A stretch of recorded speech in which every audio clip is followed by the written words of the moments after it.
It's November 14th, 2022. This is a special edition of Roqe. Well, hi there. Welcome to episode 215 of Roqe. World Cup fever is almost on. Don't let the media forget about Iran.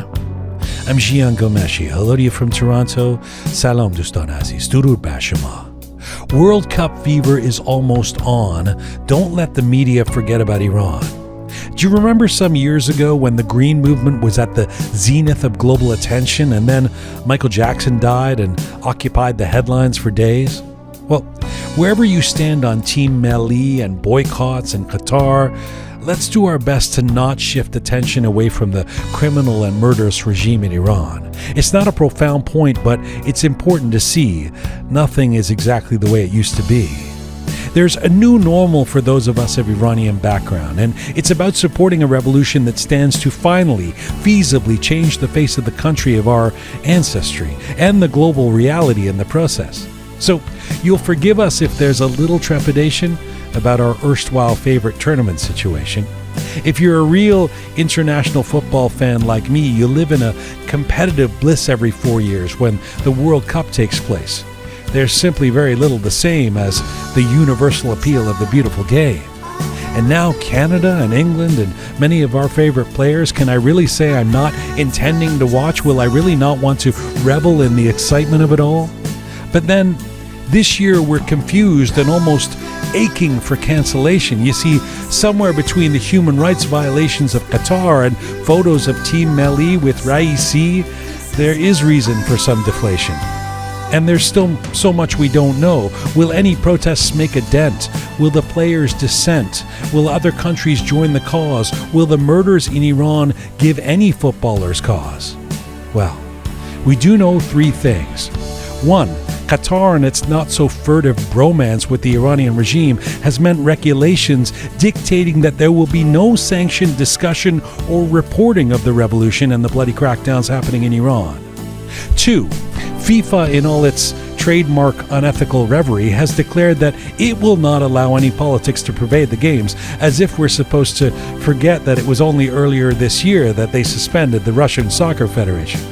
And three, the so-called Iranian national team, Team Melli, and its players have so far done very little to show support for the people of their country dying in the streets in a fight for basic human rights and freedom. And yes, of course, surely those players feel a lot of pressure sent their way, but was it really an obligation to bow to Raisi today? If the team does nothing and it's all business as usual, you may forgive Iranians for taking a pass on wanting to cheer. There is no room for celebrations of pro-regime goal scorers this year. But no matter all of that, the rest of the world will be focusing on the game, and that is where the song remains the same. World Cup fever is almost on. Don't let the media forget about Iran. So here's the challenge. We have to do whatever we can to keep the dire situation of Iran in the headlines. And here's hoping this World Cup does become a hotbed of information and proclamation about the bloody Islamic Republic theocracy. But if that doesn't happen, exciting soccer games or not, maybe it's up to us to continue to make sure the message of revolution gets through. Because, dear friends and footballers, supporting the people of Iran is the least we can do. Coming up on this special edition of Roqe, the great actor and TV and radio personality Ehsan Karami is live in the Roqe Studio, along with activists Dr. Iman Tahiri and Javid Jabari, plus a Roqe Roundtable and more. This is Roqe episode 215, The Uprising. World Cup fever, don't let the media forget about Iran.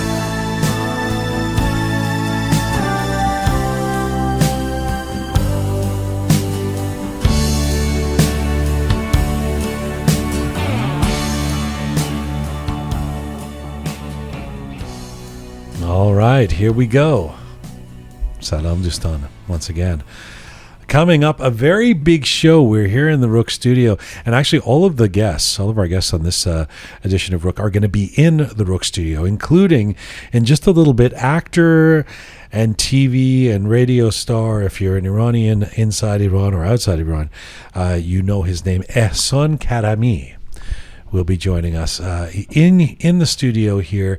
I think he was one of the first really high profile folks in the entertainment business and the communications and media coming out of Iran to really take a position in favor of the revolution or against the regime early on, right after Mahsa Amini was killed. He'll be here in the Roqe Studio, as well as Dr. Iman Tahiri, who returns to the Roqe Studio, and he's been very, very active. If you follow him or if you're anywhere online, you'll see his videos that he's been posting in a prolific way about the revolution and helping to sort of move information and amplify. Dr. Iman Tahiri will be here in the Roqe Studio. Then a little later, LGBTQ activist Javid Jabari will join us. But first, let's get the Roqe Roundtable going and my on-air regulars. Hello, Pegah, you're here. I am. Hello. Hello, Shaya. Hi, Azizam. Hi. I know you're happy to have Ehsan Karami coming in. Yes. I am his friend, and he's amazing. Yeah, he is amazing. And joining us on the Roqe Roundtable for this episode, Mahsa Mortazavi, who is a reporter, a host, a documentary filmmaker. She's been a journalist for a few years. After moving to Canada, she's been focusing on Iran issues as the Canadian correspondent with Iran International TV. She's been very actively broadcasting on the revolution and the Iranian community here in the diaspora in the last couple of months, and she's here in the Roqe Studio for the Roundtable as well. Hello to you. Hi, everybody. It's a pleasure to be here today. Nice to have you here. How has the last 2 months been for you as a reporter in Canada, watching the Iranian community get galvanized here and almost universally, it seems, supporting the revolution in Iran? Well, it's been emotional and it's been busy. First of all, I should say that I have so much respect for the people in Iran who are standing up for their rights of freedom, freedom of speech, their basic human rights. If you listen to the song Baraye, it really indicates that we are lacking basic human rights in Iran, and that we are standing for them for the past 8 weeks, almost 2 months now. As for myself in Canada, well, for the past 2 months, I've been witnessing people gathering up, and it's been amazing to see so many Iranian people who used to say that we are not political before that, and they wouldn't participate in anything rather than parties and concerts and stuff. And seeing them actually taking to the street to be the voice of Iranian people, which was very fruitful, if you might say. With the government of Canada, we've seen for the past 8 weeks that things have changed. Quite a shift. Yeah. I remember the first 3 or 4 weeks, it was like crickets, nothing was happening. And then the sheer people power in Canada, you feel like it's forced the hand of Trudeau and others, yeah? I don't know if you guys felt the same, but after October 1st, when 50,000 people came to the streets only in Toronto, in addition to 18 other cities in Canada, and nobody was there from the government of Canada. We were missing people from the government, and Ali Assassi was there, Ali Assassi was there. But more importantly, the conservative leader actually came and spoke, and they said Kaveh Shahruz, who was hosting, said we invited the Prime Minister and we didn't get a response or something, and that looked really bad for the so they were expecting more people from the government of Canada. They were expecting actions on that day because they knew that this was going to be something big, and it only took them 2 more days to come up with a list of people who were on the sanctions. So on the 3rd of October, they came up with the first list of sanctioned people. And it's been continuing, and it's been going on, and it ended up with 10,000 people on the list of sanctions for the government. Still not fully declaring the IRGC as a terrorist group, though. That's a gray area, because many say because people in Iran, they have to serve for Sepah men, they have to, or used to have to, to have to for 2 years, and even for a few days, being on Sepah would put you on the terrorist list, and that would exclude you from the people who are eligible for visa. I never totally understand that, though. Can't they carve that out somehow? They can. I mean, it seems a bit like an excuse. I'm referring to what Hamed Esmailion said in one of his speeches. He said that we are happy because we didn't want to put an impact on many people's lives with the thing that they had to do for Sepah, and now they are still allowed to come to Canada, and it would take a long time for the government of Canada to come up with a solution that actually would exclude those people from the terrorist list. I'm not an expert on it, honestly, but I know if a government wants to do something, they would be able to do it because it's their own rules. I know it's going to be time consuming in some circumstances, but it's not impossible. Yeah, it still feels to me like there's, I mean, I was actually surprised. I mean, maybe it's because he's in on the negotiations, but that Hamed Esmailion and others were actually happy with that first set of concessions from the Canadian government, because it really didn't seem like it's rocket science here. Step up already, and they sort of say all the right things, and then But I agree that, and we've talked about it here, that we see the effect of people power. We see the effect of thousands. It has become clear to Canadian politicians, at least we see in this country, that I have something to gain by standing with the Iranian people because there's thousands of them in the streets, and they want to do something. You're here for the roundtable, so I want to get to our topics. But before, I'd be remiss if I didn't ask you. I mean, you have such an interesting perspective as somebody who's working with one of the Persian networks, covering sort of what's going on. How has your gig? How has your job changed in the last? I mean, you're sort of a Canadian correspondent, so in the past you would go and cover the Nowruz celebration or the local, event or something like that. What has the last 2 months been like in terms of how it's shifted what you do?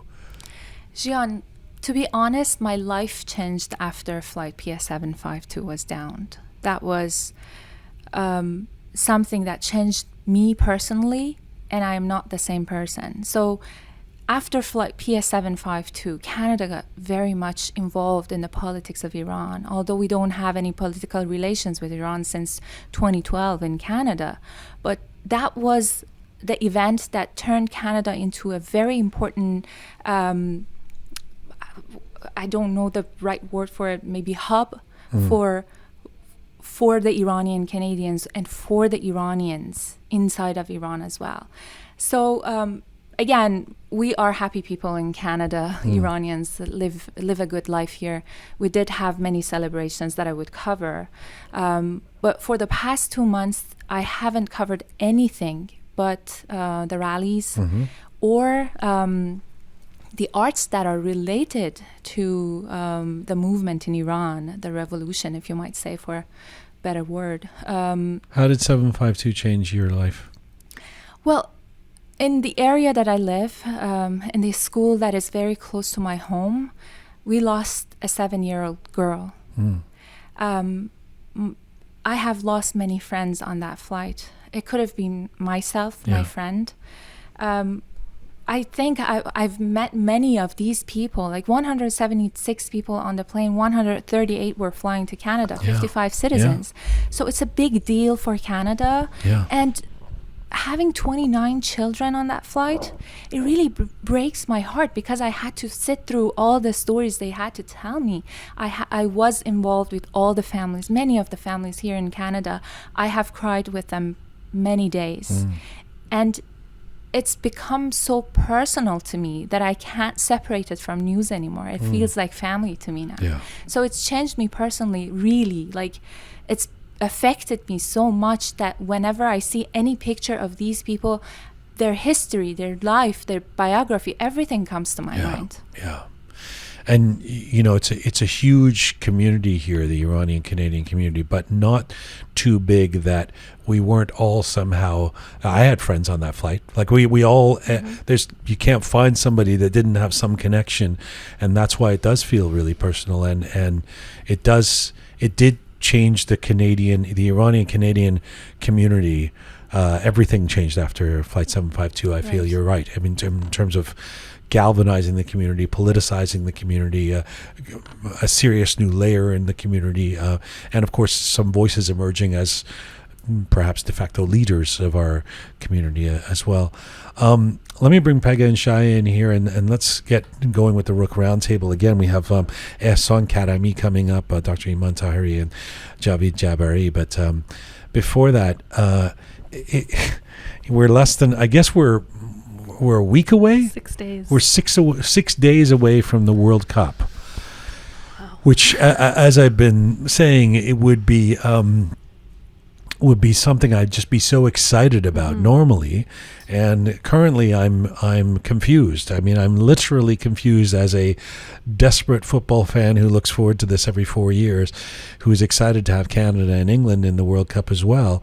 I'm desperately confused about how I'm supposed to even feel about this, and how I'm going to feel watching the Iranian team play against England, watching, even worrying about the distraction of this World Cup somehow disrupting or moving Iran off the headlines, as if we could afford that. It's barely been in the headlines as it is to a certain extent. So, Pegah, what's your current? I know you're a football fan as well. I am. Soccer fan. What is your current sense of what's happening with the World Cup? I mean, confusion, I think, more than anything else. And like you said, there's so many different thoughts kind of swirling in my head. Usually around this time, I'd be excited. I'd be looking at taking days off just to watch the Iran games. You know, that would be my usual every couple of years when we had this opportunity. And now the things I'm thinking about are, you know, these campaigns that are being called for either boycotting the World Cup, or, you know, there was another one I saw that was titled Kneel for Iran. You know, thinking about campaigns like that, thinking about what would it mean if we did any of these things, if we followed the campaigns, and also, you know, the fact that once the World Cup starts in about 6 days, you're right, it will take attention off of what's happening in Iran, because it will be such a big thing that's taking place, and millions upon millions of people are going to be excited because they're not Iranian, or because they don't know about Iran, or because they haven't clued in yet, or all these other things. So I think confusion more than anything. When I saw the campaign to boycott the World Cup, you know, one feels in the moment, you sort of go, yeah, you know, screw the regime, and then you kind of think, well, what's the impact? What's the impact? Yeah. What are even the mechanics of this? That's I mean, right. It's not like it's in downtown Toronto. So does that mean I should turn away from the TV when the game is on, or what? How exactly am I boycotting it? I'm not trying to lampoon the idea. I think it's a legitimate one, but it's clear to me that the rest of the world is going to go on with the World Cup in a big, excited way, regardless of what the Iranian community does. So that's the part where I go, if we take ourselves out of this, are we going to make a statement that's actually going to be heard, as opposed to somehow being there and doing something? Some of that, of course, though, rests with Team Melli. Shaya, you're nodding about this, the boycott thing. What's your... No, I mean, honestly, this whole confusion that you just said, and I felt for like couple weeks, I don't know, right now I think this confusion made me to lose my appetite about World Cup. اصلا خسته شدم دیگه تا فکر like, you know, I just want to give up on the whole World Cup ceremony, because I am a soccer fan, and every 4 years, all the soccer fans, it's like the best time of the year. Yeah. And so, but right now, I think I'm just tired of even thinking about that because of this confusion. You know, it's a strange thing. I have to share this this story. And when, I guess 8 years ago, I was covering the Olympics in Sochi in Russia.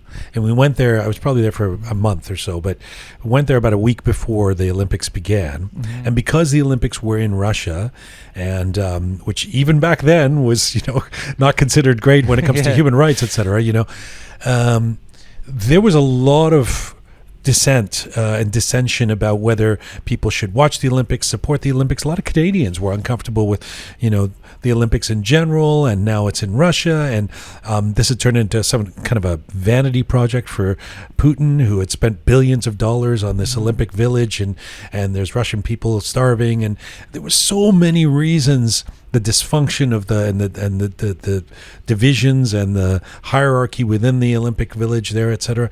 There's so many reasons why people were saying, I'm going to oppose this Olympics, boycott the Olympics, I don't care about it, I don't feel it. Then it began.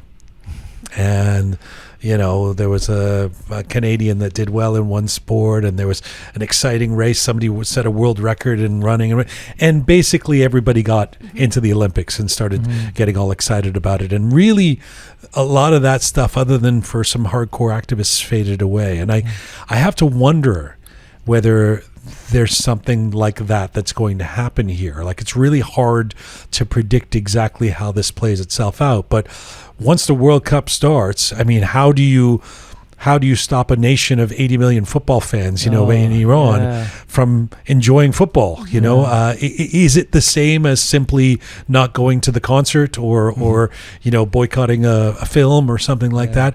It's really, really tough one. What's your perspective on this, Mahsa?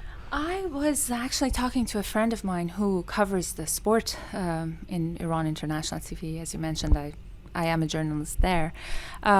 So he was saying that we should do something to make sure that we are covering the World Cup, and at the same time we are covering what's happening around it for Iran. Because I'm sure, like, after each match, during each match, everyone, like the Iranians there, they would show something to support or to disagree with what's happening in Iran. It's not going to be just a regular game that's like 4 years ago. So given that, we should be very careful with for myself, I've never been a soccer fan that much. I know that everybody gets very excited around it every 4 years, and I see why, because it's something national, and it's a big achievement for the fans. But honestly, I think this is also an opportunity for people to have their voices heard, because it's one of the biggest events happening. But is it? That's the question. Let's get to Team Melli in a moment. But even putting Team Melli aside, we know how much of a lockdown that Qatar is going to be under. You know this. You were saying before we started that even your network has not been allowed to go to cover the World Cup or something. This is very recent. So something happened. We did prepare for this for the past year because it's very big, and we wanted to go all in for it. We had a big team of 10 people in Iran International. We're going there for 33 days and covering the event very closely. But what happened is that during the past 2 months, the visas were issued and then some were rejected. Like, because it's a live app, you can check it every day. It's called Haya card, if I'm right. And then, so it was issued, it was green, everything looked good, and then it was rejected, and then the accreditation for working as a journalist there was approved, and then it was rejected. And some got approved by FIFA, some got rejected. So it was a big confusion. What we think is that because of the relation that Iran, the government of Iran has with Qatar, and because they wanted to avoid all political side effects of what's been going on in Iran, they have rejected our journalists. So it's opposing the word that they said, that everybody's welcome here and everybody's ready here. It seems that it's not rocket science. That's why, I mean, it's like Qatar has, I mean, this is part of the reason some folks are saying boycott, because it's not just about Iran. It's that this is there's a lot of objections to have about Qatar and having the World Cup there that have been cited for years. But now has been the declaration to, this is a sport, nobody get political here, please keep your opinions away, which of course is absurd and unrealistic. And your suggestion is that the regime in Iran has close ties with Qatar. Yeah, I think, if we can do a flashback at a few months back when the Team Melli was trying to come here to Canada to do a friendly match, and everybody, there were two very different groups of people. One group was saying that this is not politics, this is not related to politics, and one group was saying that all the sports in Iran are political. Back then I was not sure if it was political or not, but today, seeing that the Team Melli went to see Raisi before they departed, and all the comments that we've been hearing, it is making it very political. And now the rejection from Qatar makes it really, really political right now, because it's like obstructing the freedom of speech, and nobody's allowed to be the voice of people who are going there to actually do more than just watching a match. Let's Team Melli with Raisi, because that was kind of a difficult moment today with seeing all those images come out, and that's been lighting social media on fire. Before we do that, as somebody who says you're not a football fan and the World Cup, let me just say that there's a reason why some of us love the World Cup so much, and it's so sad that it is getting tarnished by the location, the situation with Iran, and the general corruption of FIFA is never something that is particularly savory either. But at its best, the World Cup is such an amazing exploration of different cultures and nationalities. It is such an amazing coming together of the world. It is ultimately the biggest event in the world in terms of the numbers of people watching it. And it does feel like, in some ways in the past, without getting too dewy-eyed about it as a football fan, it is an opportunity for coming together of different cultures where people sort of, high-five each other and understand. And there's always some underdog team that we all go, Cameroon, that's our team this year. And, and there's so much beauty in that. There's so much universality in that. It's a game that's pretty accessible. It's not a classist game. Anybody can kick a ball. So some of the heroes that emerge are people who grew up in poverty from some country that people don't generally hear about and suddenly is at the forefront of the world. There's so many reasons to love the World Cup. And that's why it gets so confusing and difficult in a time like this, where you go, is this enabling a regime? Is this a disrespect to people who are being killed in Iran? And while you are saying this, I mean, there is an unwritten rule that in Iran, if Iran wins a game, people would go out on the streets and they would dance. They drink alcohol. It's like it's not any Islamic republic. I'm not sure. Let's say if we are not boycotting the World Cup and Iran wins one match, and people. Well, Team Melli is not going to boycott the World Cup. So whether we boycott the World Cup or not, the game is still going to happen. So let's say Iran beats England. And people. How dare you? Go ahead. Yes. People would go out on the street. I think this time, actually, the government, the regime, would beaten the people in the street after. It's very crackdowns. Yeah. Will the regime though? Because the regime. I mean, that's the confusing part. The regime is now on the side of Team Melli winning and people celebrating. But it's opposing any kind of crowd. If there is a crowd, there is a potential of unrest. Right. Yeah. But I had to mention a couple of things. Just while you were speaking, I was thinking about the idea of sports in Iran being political or not being political and things like that. And I think that's one of the things I've heard from a lot of friends. I've heard before, I used to think, it wasn't political and Team Melli stood for something else and that sort of thing. But I almost feel like anything and everything in Iran has always been political. I mean, because of the fact that there's always been these restrictions and these maneuvering of ways and things like that. So I almost think that, although a lot of people historically have thought that Team Melli was apolitical, I don't know if I necessarily agree with that. And, going to the Team Melli meeting with Raisi today, and I know that created a lot of... Let's explain what happened, just so for people who, for some reason, are not obsessing over their Instagram accounts. So today, photos emerged of... Go ahead. So there were photos today of Team Melli meeting with Raisi, and I believe not the entire team was there, so there were a couple of people missing. And so they had a sit down. It was a huge photo op. There's photographs of Team Melli standing with Raisi, bowing to him, and conversations, and just very happy-go-lucky event, despite everything that's actually happening in the country currently. So that's what I'm referring to when I say that Team Melli met with Raisi. But going back to what I was saying, I think that, it's hard for a team like Team Melli to be apolitical because they have to maneuver under those restrictions of that government. So how could they be apolitical? And I think the hope is that, in fact, they aren't, and that they make a stance. I mean, so many of us, so many football fans are thinking, let's wait and see what happens. What does Team Melli mean? Doesn't it mean team of the people? Something like that? It's national team. National team. Yeah. I mean, the question is it the team of the nation or is it the team of the That's the Islamic question. Republic, right?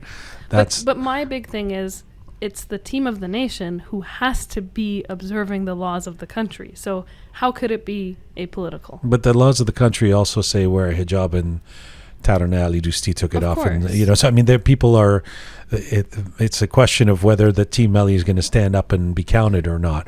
Yeah. Or whether the players actually even, I mean, one thing that I've been thinking about is it's really, these guys are young.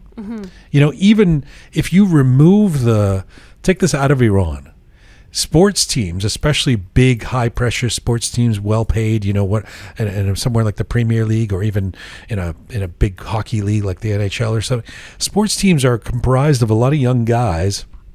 In this case, if it's a male team, so young guys who really don't govern their own lives. I mean, there are strict rules about being on the bus, staying at the hotel, not contravening the curfew, and even didn't start with Iran. This has been, over the years, especially in a big tournament like the World Cup. There's no sex for 2 weeks before the tournament. We're going to keep the players in a hotel so that they're not distracted by their families or they don't go out. And so there's any reason to believe that these guys are in some sort of bubble right now too, where they're not exactly messaging back and forth with activists on the front lines in Mashhad. I agree. No, Maybe they but I don't don't- know what's going on right now. No, I don't think so. It's not like that. No, if you can see in the current matches that happened with different teams of Iran, was it the sit down volleyball or the? But they're not. They're not beach? this team. This team is But unlike anything else. I'm saying it's not a bubble that excludes athletes. It is not like that. They would hear things. They are aware of what's happening in Iran, and they know, it's many not. of You're right. because But- many but- of their but- friends, many of their friends are already activists, like Ali Karimi. But I don't think you can compare them to the water polo team. With all due respect to the water Right. polo team that didn't sing the national anthem. But they're not the kind of pressure in glass that houses that are separated from the rest of the society. They might be watching their sex life, but they are not watching their phones. They can go online. How do you know that? I'm sure they have access to. It's to been a the month outside that they world. are in a camp. So and in a camp you can control the news that comes in and. Like you think it's like I'm not an expert on this, but I would like to think that it's not like a prison that you would be excluded from the outside world. And furthermore, it's not like Iran's changed in the last 8 weeks. We've had these issues in Iran for 40 some odd years. True. They've been living in this country. They know about these things that now. True, has but created Iran a has new changed in the revolution. last 8 weeks. It has, but I mean, Right. in terms of them not being open, their eyes not being open to Yeah. the issues of the country. Yeah, I mean, they've yeah. lived there. They know the problems that the Yeah. country has. So even if, let's say, the last month they've been withheld some level of access to information, I have to agree. It's just a tough one in the sense that there's a tendency to be mad at these guys for not doing more, and then I kind of go, well, come on. I mean, they're the kind of pressure that we have guests who still won't come on our show in Toronto because they go, oh, I'm a little afraid of speaking out, and it's like, dude, these guys are on a national team that Don't get me started on that. Like, I go to do reports on 13 Bedar, and I ask people for their opinion on how cold it is this year, and they say, please leave me out of it. It's too political. Right. Like, how can right. it be So political? think about the pressure on Team Melli. That said, did you really need to bow? Did you really need to be No. high-fiving with Raisi? I mean, that's the part where I don't that actually is grotesque, right? It's like that's not gonna, I saw that and went, whoa, this ain't gonna play well, and it hasn't so far today, To right? play devil's advocate, though, just for a moment, in terms of the bowing and things like that. I mean, look at what we've seen happen to people's families, right? We have, for so that's part of the mandate. Well, Not only do you have to come meet with Raisi, but if you don't bow, or something's gonna happen. Well, that's to your what I'm saying, but that's the reality of our country, right? I mean, sometimes I think we have these expectations, and I know it's hard to get caught up in the emotions and kind of the excitement, for lack of a better word, of what's been happening with the revolution. But I think it's important not to lose sight of the fact that the brutality that this regime, we've seen them use. For sure. I mean, we see 3-year-olds arrested for God's Yeah, sakes, yeah. right? So could you imagine? I want to actually young bring this up with player? Ehsan Karami because I think he knows some of the players and is in touch with them and stuff, and we can get more of a realistic sense of what they're thinking or doing. But it raises the stakes. Today's photos and the photo op with Raisi, obviously a deft move by the regime to claim ownership of Team Melli and raises the stakes in terms of what people can feel and say. It really, the saddest part about this, Shai, is what you were talking about in terms of the celebrations. I've always said that in the last 43 years, other than Nowruz, the only moment that seemingly, as somebody outside of Iran who can't go there, the only moment I've been able to see Iranians looking happy inside Iran was when Team Melli scores a goal or wins a game, God forbid, you know. And that's now understandably confused. Yes. I mean, how is this to be done? I don't know if people have enough motivation to even be happy at the moment. Many families, because like 14,000 people have been arrested. No, I'll tell you how they would be happy. They would be happy. This is the point that Mehrdad made on the last show, the football analyst. He said, if the team demonstrates, if the team shows it's with the people will get behind the team, right? Then it would be a global Iranian support this team. Right. Every goal they score is a team for the people, right? Yeah. That's the problem. There hasn't been an indication at all so far that they're, with the people. And that's the problem with the status quo. If nothing changes, this tension is going to continue to exist. I just want to mention one more thing just on the topic of football. So I think FIFA they play a role here, obviously. And one thing that I found really interesting was at the beginning of the month, FIFA sent a letter to 32 teams reiterating that they respect all opinions and beliefs, but that they don't want to be handing But don't out, have any. Well, no, they said, and I quote this, they said they don't want to be handing out moral lessons to the rest of the world. Right. And I found this laughable. No. So, I just think it's important to think about the role that FIFA plays here as well. The other thing that I want to just get through a couple of other items that have been kind of at the forefront of what's happening with the Iran situation in the last few days. The dire and deteriorating situation of journalist and blogger Hossein Ronaghi. And this was getting a lot of attention in the last couple of days because a lot of folks, very prominent folks in the global Iranian community, including his brother, who's were fearing for his life. He's been on a hunger strike. He was moved to a hospital last night. Tell us what you can about this in terms of any updates. I mean, pretty much what you said. I don't have a whole lot more other than that he was transferred to, I think it's Day General Hospital is the hospital that he was transferred to. He's at severe risk of cardiac complications and so much more because, as we talked about a couple shows back, he has a history of all sorts of medical complications with kidney and so many other things. And I think the most important thing to keep in mind is that his life is still very much in danger. I mean, a lot of people were kind of relieved to hear that he's alive. And I mean, yes, that is a relief for sure, but the condition he's in is not far away from death.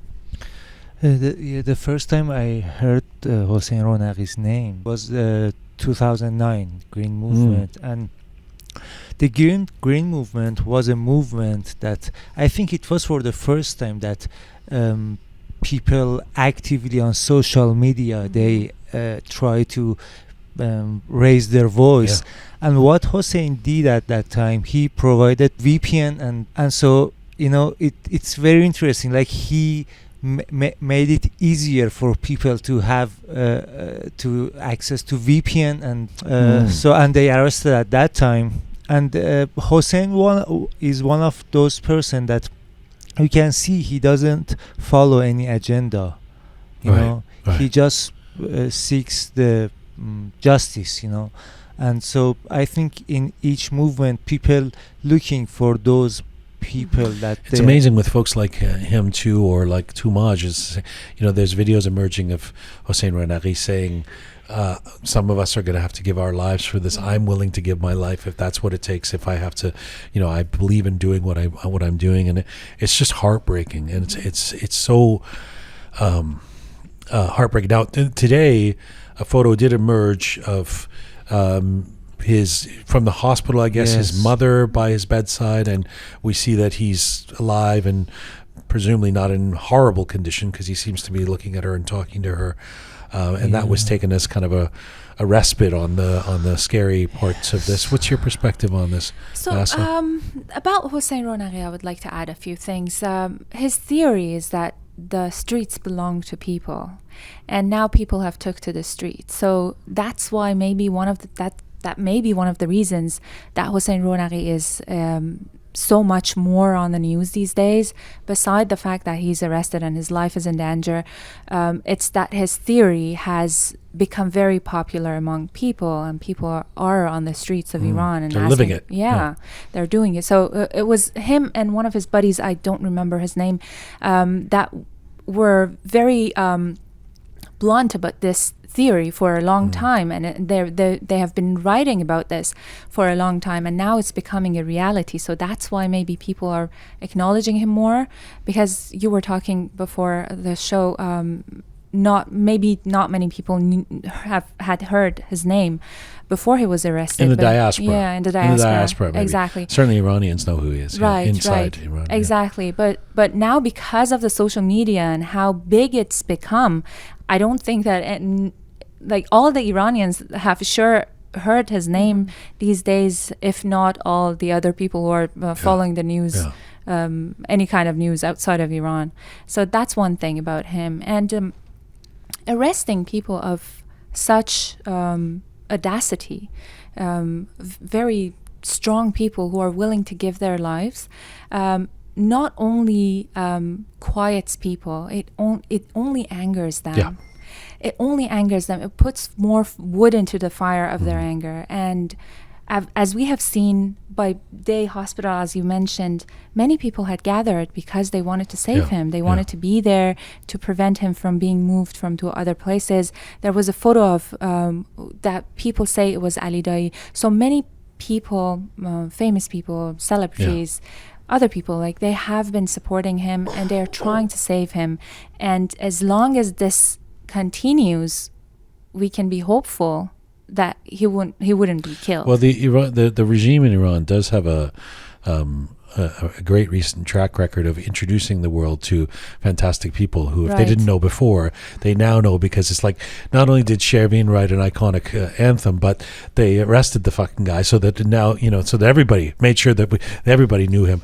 So we have the regime to thank for that. But there's when we talk about the Canadian government taking more action based on people power, it does seem like the global outcry from, I would like to credit the Iranian diaspora, but also allies of the diaspora and allies of Iranians in terms of famous people and activists, etc., seems to have moved the dial in different places. There's the leadership in Germany making more statements. There's different parts of the world where you're hearing more. We could talk for a couple of days about the American administration, but Macron, the president of France, seems to have, who only like a month ago was met with shaking hand with Raisi. With Raisi, had the meeting with Raisi, but now seems to have had a come to Jesus moment, to where he's now, or come to, I don't know, who would he come to? Muhammad? Maybe not, that's too, forget that part. He seems to have now fully thrown himself behind the revolution and met with some high-profile Iranian women, including Mahsa Mortazavi, right? So he met with 4 prominent female campaigners, I guess you can call them, or voices of the revolution, and those individuals were Shima Babai, Masih Ali Nejad, Ladan Burumand, and Roya Piraye, if I'm saying her name correctly. And Roya Piraye was the daughter of Minu Majidi, who was actually killed at the start of these crackdowns. So I think her presence was not only influential but emotional as well. And another thing that's actually quite important, or should be noted, is that not one Iranian dissident has had a meeting with the French president since 1979. Yeah. So this was huge in terms of... It's totally huge, And I mean, we've seen the photos, we've seen some of the clips of it. It was a very, very interesting meeting of these individuals. And like you said, the French president has come to this realization, and he spoke out on the current situation in Iran. So for me, it's like, go Mahsa Mortazavi. That's amazing. You got in the door, and you got the, this is just another way to create awareness. When you take a photo with the president, the photos go viral. Everybody sees it. Everybody goes, "What's that about?" Oh, Iran. It's on the agenda. You're not sure that you feel the same way, or you know what? I'm not against any sort of awareness being brought to the current situation in Iran, and I think anything is helpful. But one of the things that is kind of front of mind, and I know we've talked about this on various shows, and I think Cameron on a couple episodes back from Nufti was mentioning this, that it's a great time at any point in this revolution to start thinking about these emerging leaders and who they are and what kind of a role they play. So when I saw this, my first question was, how did Masih Alinejad come to be the individual who had this meeting with the president? And those are just some of the questions that I have reoccurringly as we see things take place with the current revolution. So it's not to say that, I have anything against her or any of the individuals who were there, or even that this meeting took place, but I think it's just important to note some of these emerging figures who come to be. Why is that important to note? Because I think if we've learned anything from the previous revolution, it's to pick the individuals who represent us wisely. I see. So this is not a democratically elected representative of the Iranian people. Isn't it kind of like an aggregate, though? Like, this is happening, a few different people, like Nazanin Boniadi speaks at the UN, and Hamid Ismailian has a big crowd in Berlin, and Masih Alinejad meets with Macron, and the aggregate of all, and Ali Karimi says something, and the aggregate of all of that is good, is positive. Yeah, I mean, like I said, I think it's positive in the sense that it brings awareness, but I think it's something that we should be keeping top of mind, because as we get further into this revolution, and we have talks about councils emerging, and we have, conversations of, should there be a specific individual who represents this so that international bodies can address them and things like that. Those are the questions that we have to have top of mind. And again, I think my biggest thing is that, through history, we learn, right? So that's some of the questions that maybe weren't asked properly the last time around, and why not learn from that? Can I comment on that? Of course. So I think for the voice of the revolution to be heard, we don't need only one individual who is elected by the people. If it's done through multiple people, through multiple mediums, that's fine too. So if Masih can meet with Macron and be the voice of people in Iran and say, please stop shaking hand with Raisi, it's totally fine. I don't care if she's selected by people or not. She's been very active for many years. She's met with many individuals, many highly political people, highly influential people, and she's been the voice of women for a very long time. So with respect to your opinion, saying that she maybe she cannot be the leader of a group, I would say that she's doing something on behalf of many women, saying that we are done with the compulsory hijab, and that a compulsory hijab is not just a piece of cloth. It's a barrier from us being human beings in Iran, in our own country. So I'm fine with her meeting with Macron and Hamid Ismailian meeting with Justin Trudeau, and all doing one thing for the people of Iran. Yeah, at this stage, I think that's fine. And Nazanin Boniadi meeting with Kamala Harris, and I mean all of that at this stage, I think is perfect. In fact, it's helpful. I agree with you on that topic. I mean, Pegah's point is not I get the point, though. It's for each one of these people, there's going to be people who, aren't followers or don't necessarily get it, or are attracted and say, well, why is that person? And so at some point, there's got to be some kind of function or rhyme or reason or whatever. But it doesn't. To me, it doesn't feel like this is the point. No, we're not there yet, I think it's like awesome. Macron is spent a bunch of time with people, as Mahsa says, focusing on these Iran issues. And the fact that he called this movement revolution, I think it's a big deal. Yeah. Did he say that? Did he say it in English? Yes, he did. He did it first, actually. He did it first, yeah. What did Justin Trudeau do? He also mentioned the revolution, and he said, when the regime in Iran changes, so you recognize it as a revolution. And because we mentioned Masih Alinejad and Hamid Esmailion, they share an idea saying that we don't need the West to overcome the challenges in Iran and overthrow the regime that has been governing Iran. It's just that we want them not to help the Islamic Republic to succeed with what they're doing.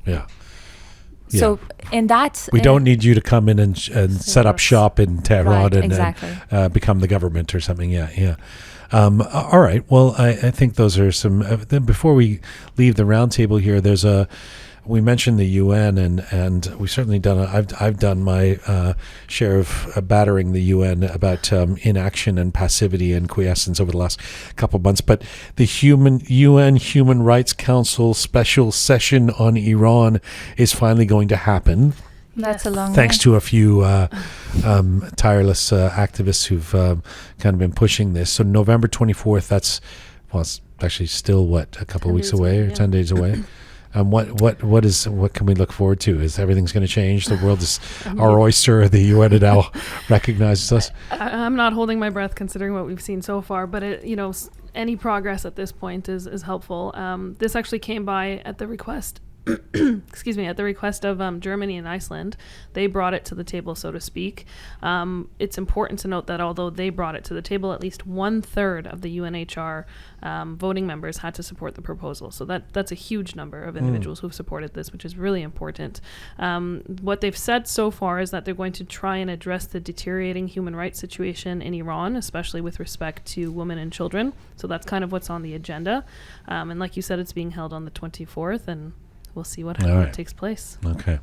And we should also mention, and do you have any great hopes for that, Mahsa? Not really, no, because I've reached out to them, both UN and UNICEF, because as you know, 23 children were killed in Iran during the past 8 weeks.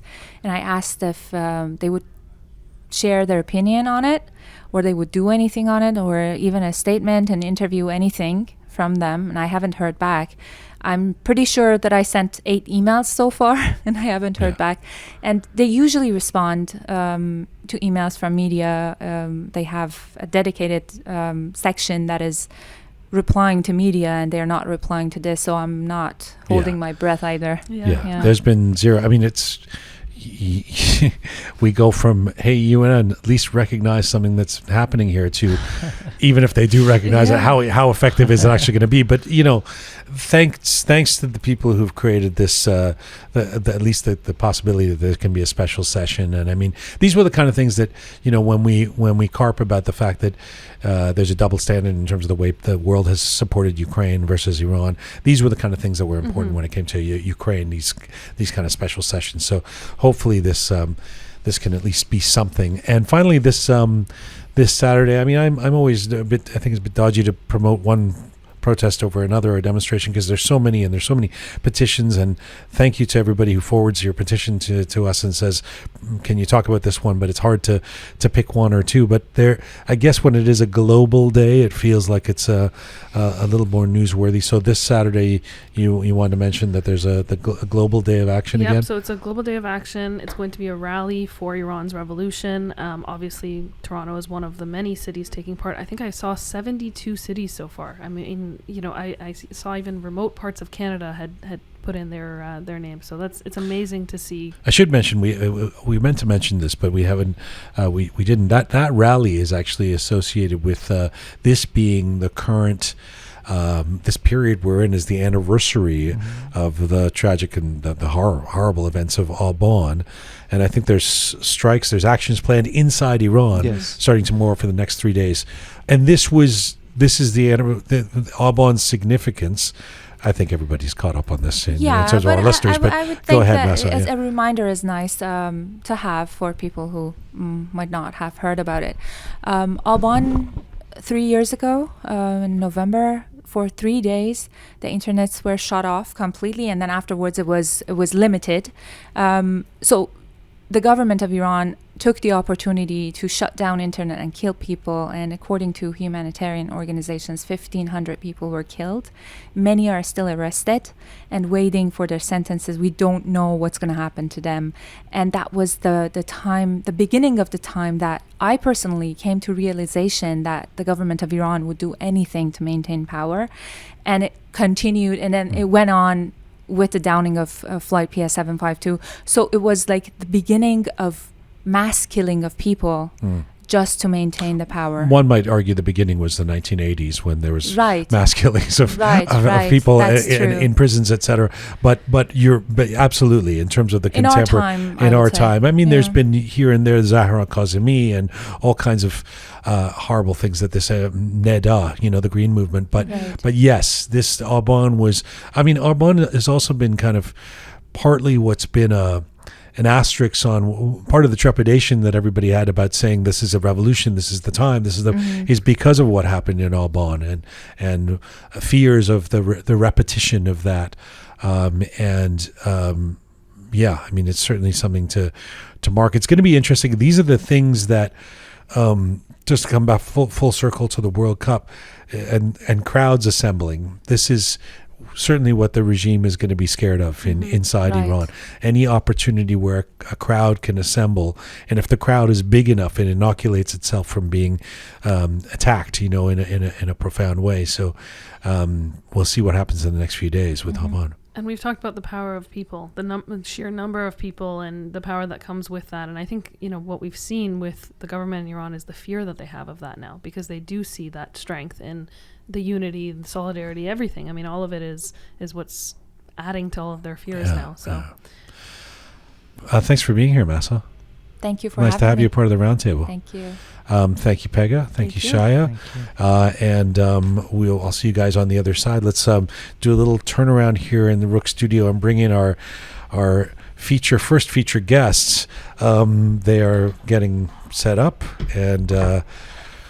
Okay, well, first up, actually, there are two special guests here. Let me introduce Dr. Iman Tahiri, who is a new social media star you've likely seen recently with his heartfelt videos about the current situation in Iran. Just a few years ago, he was working as a general surgeon in a rural area in southern Iran where drug use and drug-related crimes are prevalent. Iman moved to Toronto in 2020 and began getting active online. It is good to have him back with us and joining us in a moment in the Roqe Studio. But first, I'm very pleased to introduce a new guest to our studio. Ehsan Karami is a renowned Iranian actor, singer, radio and TV personality, and a familiar voice and face for many Iranians inside and outside of Iran. He began his career in radio in 2006. Then Ehsan came to greater public attention by hosting a popular TV show, Roqe. In the world of acting, he's appeared in numerous successful movies, and in the last couple of months, he made global headlines for being outspoken about the situation in Iran and his desire to see the end of this regime. He's currently touring a new play called The Puzzle in North America. And right now, Ehsan Karami joins me in the Roqe Studio. Hello, sir. Hello, Jian. Thank you very much for having me. It's a great honor. It's a great honor to have you here. Thank you very much. Especially as a fellow radio guy. Oh yeah, I love radio, and I started from radio. I'm so glad that you could come in the studio. Thank It's you very nice much. to have you in Toronto. Thank you. Tell me, first of all, just on a personal level, and I know that you're going to mix in some Persian maybe in your Yes. answers, however, whatever you feel comfortable Thank with. you. Tell me how you felt personally before we get to your decision to speak out. How you felt about the death of the killing of Mahsa Amini, and whether you could tell early on that it was different this time somehow. Actually, it was not different. I mean, the crime was not different. Yes. We had something like that before, but the main thing is there's terrible incident had happened before in Iran, but the killing of Mahsa broke the anger of the Iranian people, broke the silence of Iranian people, and I think this is the main thing. This is the main difference. چرا این دفعه? Why was it this that broke the dam, as you would say? ببین صبر یه اندازه‌ای داره دیگه. خب به یه جایی که میرسه دیگه میشکنه. That's why. And she was a really innocent girl. به خاطر همین یعنی ما جلوی چشمم یه دختر کاملا بیگناه کشته شد، بنابراین دیگه منفجر شد. این خشم، دیوار خشم ریخت. It was a pretty big deal. You've had tensions with the regime before, but it was a pretty big deal that you came out, and it was pretty early on. Yeah. It was before a lot of the well-known performers and sports stars, etc., have been saying things. You came out and you did an interview and you said, I'm supporting this revolution. I am against the regime. Tell me about the decision to do that, Ehsan. I decided to return to Iran this winter. ولی وقتی این اتفاق افتاد من تصمیم گرفتم. I decided to be the voice of the Iranian people. با توجه به حالا موقعیتی که توی آمریکا داشتم, I had freedom to speak. So I decided and I did it. این که میگم مثلا تو خیلی زود به این ماجرا پیوستی, من تصمیم گرفتم و همون موقع عملیش کردم, چون همه ما یه تصوری از قبل داشتیم که دارن ما رو اذیت میکنن, داریم سانسور میشیم. من فکر کردم که now it's the time to speak out. دیگه شک نکردم. Okay, two things. One, I mean, how did it feel when you started speaking out? I felt angry. اول از همه بسیار خشمگین بودم از اتفاقی که برای مهسا افتاد. این بزرگتر یک خشم بزرگ داشتم. میدونی I was waiting که مثلا حکومت بیاد و عذرخواهی کنه, توضیح بده, responsible باشه, ولی یعنی واقعا فکر کردی این کارو میکنن؟ ببین امیدوار بودم. ولی وقتی این اتفاق نیفتاد, روز به روز من عصبانی تر شدم و بعد که دیدم که نه, there's no hope, I decided to speak out. I mean, the big reason why performers like yourself, even those who may not be in Iran, but who haven't left for decades, etc., the big reason they don't speak out is to have the opportunity to be able to return. You know, like you knew that by doing this, you're not going to get welcomed back to be on radio and TV in Iran. Was that playing in your mind at all? No. Everyone has a responsibility. When you have big audiences, you have to. It's your responsibility to be the voice of them. وگرنه اینکه من خب کلی مخاطب داشته باشم و فقط موقعی که میخوام تئاتر اجرا کنم یا وقتی کنسرت دارم بخوام ازشون که بیان منو ساپورت بکنن, خب that's not fair. When they have some problems, I have to speak out for them. I have to talk. I have to be the voice of them. میدونی یعنی یه رابطه دو طرفه است. هم مردم منو ساپورت کردن که حالا به یه نقطه‌ای رسیدم. From now on, I have to support them. So do you believe performers like yourself have a responsibility to speak out? Sure, of course. Actors, musicians, everyone, yeah. So let me just ask you on that, because I mean, it's an important thing to say, and as somebody who's doing it yourself, you have the right to say that, I suppose. But some people point to a double standard and say, why do we expect this of artists, but we don't necessarily expect it of engineers and dentists and other people? You know, leave your job and spend your time working on the revolution. Does that double standard bother you? Even when it comes to sports stars, when we were in Istanbul a couple of weeks ago, one of our guests said, why does Team Melli even get to play? I mean, why are we just hoping that they're going to not sing the national anthem or something when we don't expect actors and filmmakers and musicians to be doing their jobs right now? What do you say to that? ببین من فکر میکنم که اون درسته, اون حرف هم میتونه درست باشه, ولی اگر ما بخوایم بشینیم فکر کنیم که چرا اون میکنه چرا من نکنم, چرا مثلا هنرمندا باید بکنن ولی مثلا چرا هنرمندا باید کنسرتاشون رو تعطیل بکنن ولی دندون پزشکی مثلا باید بره سر کارش. اگر بخوایم اینجوری فکر کنیم هیچ کس نمیتونه کار بکنه. منتها مسئله اینجاست که یک دندان پزشک یا یک پزشک یا یک سوپرمارکت دار یا هر کسی با حمایت مردم نشده دندان پزشک یا مغازه دار یا هر چیزی، ولی یک آرتیست، یک ورزشکار با حمایت مردم شده آرتیست یا ورزشکار. پس بنابراین تو باید اینو جبران بکنی. تو اگر که رفتی درس خوندی، سرمایه گذاری کردی، یک مغازه‌ای داری، میدونی این بالاخره جبران پذیره. You owe your career Of to an course, audience, yes. so it's your responsibility to give back to Exactly. your audience.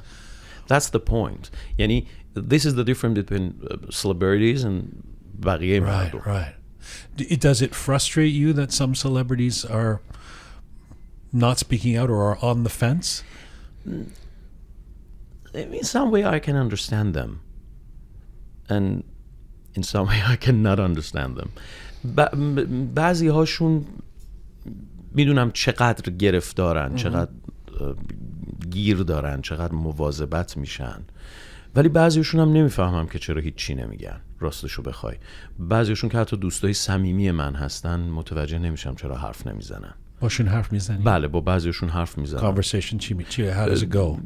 اونا بعضیشون میگن ما میترسیم و بعضیاشون هم متاسفانه جواب قانع کننده ای نمیدن. هی میگن ما امروز حرف میزنیم، اون یکی میگه من قرارداد فلانم با فلان فیلم تموم شه، مثلا از 20 روز دیگه حرف میزنم. ولی من فکر میکنم ما نباید به اونا توجه بکنیم. یعنی هر کس هر کاری میتونه باید بکنه، ولی کاری که میتونی انجام بدی و پاش وایسی. خودت که خیلی های پروفایلی، خودت میترسی اصلا؟ نه، از بابت خودم نمیترسم. یه مقداری نگرانی های ممکنه در ایران داشته باشم، ولی نه، من فکر میکنم که آدم نباید به خودش بدهکار باشه. یعنی من تصمیم گرفتم، میدونی من فکر کردم که خب از این بعد من قرار هر روز صبح خودم تو آینه ببینم دیگه. نباید از خودم شرمسار باشم. نباید چند سالیه که بچم ازم پرسید که what did you do for this revolution. I have to answer her. Yeah. Because of that I decided to You have kids. You have a kid. And I've seen you say this in an interview that you want to know what you're going to be able to say to your kid years from now who says where were you during that revolution that was happening. Exactly. Yeah. من باید بهش جواب بدم، میدونی، بهش بگم که خب من یه کاری کردم. فقط اینجوری نیست که من از مثلا برم رو صحنه همه دست بزنن و بگم آقای مردم من I love you all فلان. نه، باید یه کاری هم برای این مردم که you love them بکنی دیگه. Are you angry and sad about what's happening in Iran? I mean, the Majlis decision to put a law, try and actually make it into law that we're going to execute people for protesting, or are you inspired and energized by these incredible young people who refuse to give up? I mean, they're not representatives of the people. They're servants of the power. You know, they have competition to serve better for the power. بنابراین it didn't surprise me actually. The Majlis decision didn't surprise you. Yani to actually try and put something into law that we're going to fucking kill these people for free, that doesn't surprise you. No. من فکر می‌کنم حتی از این بدتر هم میشه از اون مجلس توقع داشت، چون اونا فقط میخوان نوکر قدرت باشن. همین. میتونم بگم اکثریت مطلقشون، حالا ممکنه بعضی از آدم‌هایی در مجلس باشن که اونقدر هم علاقه‌مند به نوکری قدرت نداشته باشن، ولی اونا صدای مردم نیستن. بنابراین اتفاقی که داره میفته اینه که هر کاری انجام میدن برای اینکه در قدرت بمونن، به خاطر اینکه اگر که اتفاقی در ایران بیفته they have no future. Right. No future. They can imagine no future for them. So how, where I was trying to go with this is that we keep having this conversation about the two sides of the coin. As یه لحاظ عصبانی و خیلی ناراحت هستیم، از یه لحاظ we're so inspired by این بچهای ایران که الان دارن اجرا میکنن این انقلاب. Tell me about that. During your day, how much of your day are you angry and how much of your day are you going, wow, this is actually happening, these kids are not giving up? I think ببین به نظرم هر دوش اتفاق میفته at the same time. You're angry and you're so optimist. در یک زمان تو خیلی عصبانی از خبرهایی که میخونی، ولی در همون زمان داری میبینی که بچهای ایران they're trying their best و این به تو امید میده و تو هم تلاش میکنی به اونا امید بدی. و این عجیبه. یعنی الان که با ایمان می اومدیم تو خیابون ماشینایی میدیدیم که با پرچم شیر و خورشید دارن رد میشن، گفتم ببین اصلا یه فضای عجیبی تو دنیا درست شده برای این ماجرا. بنابراین من هر دو اینا رو دارم. یعنی در طول روز عصبانی میشم از اتفاقایی که داره سر مردم پیش میاد و همین عصبانیت به من امید میده، به من انرژی میده برای اینکه محکم‌تر قدم بردارم. I'm going to ask Iman this in a second, but how do you choose, Ehsan Jan, what you speak out about or what you can try to do? مثلا این قضیه the dire situation of Hossein Ronaghi. I mean, sometimes I wonder, I get a bunch of people writing to me saying, please speak about this person or this situation or this petition. Tell me how you choose. How do you possibly know where to begin? I think Hossein Ronaghi is the meaning of freedom, is the meaning of honor. برای همین همه دارن می جنگن to keep this meaning. برای اینکه جنگیدن برای حسین رونقی، فریاد زدن اسم حسین رونقی، فریاد زدن اسم آزادی و شرافته. دیدیم که دیشب وقتی این اتفاق افتاد و گفتن حسین وضعیت خوبی نداره، خب همه مردم رفتن جلو بیمارستان. و این خیلی خوبه. و امروز که خبر اومد که حسین زنده است، مادرش رو دیده، این امید دوچندانی ایجاد میکنه. و اگر کوچکترین اتفاقی برای حسین میافتاد، معلوم نبود واقعا در ایران چه وضعیتی درست میشه. برای من مواظبت کردن از حسین رونقی، مواظبت کردن از آزادی و شرافته. Do you know him personally? No. But you are obviously aware of him over the years. Yes, of course. Yeah. Let me bring Dr. Iman Tahiri in.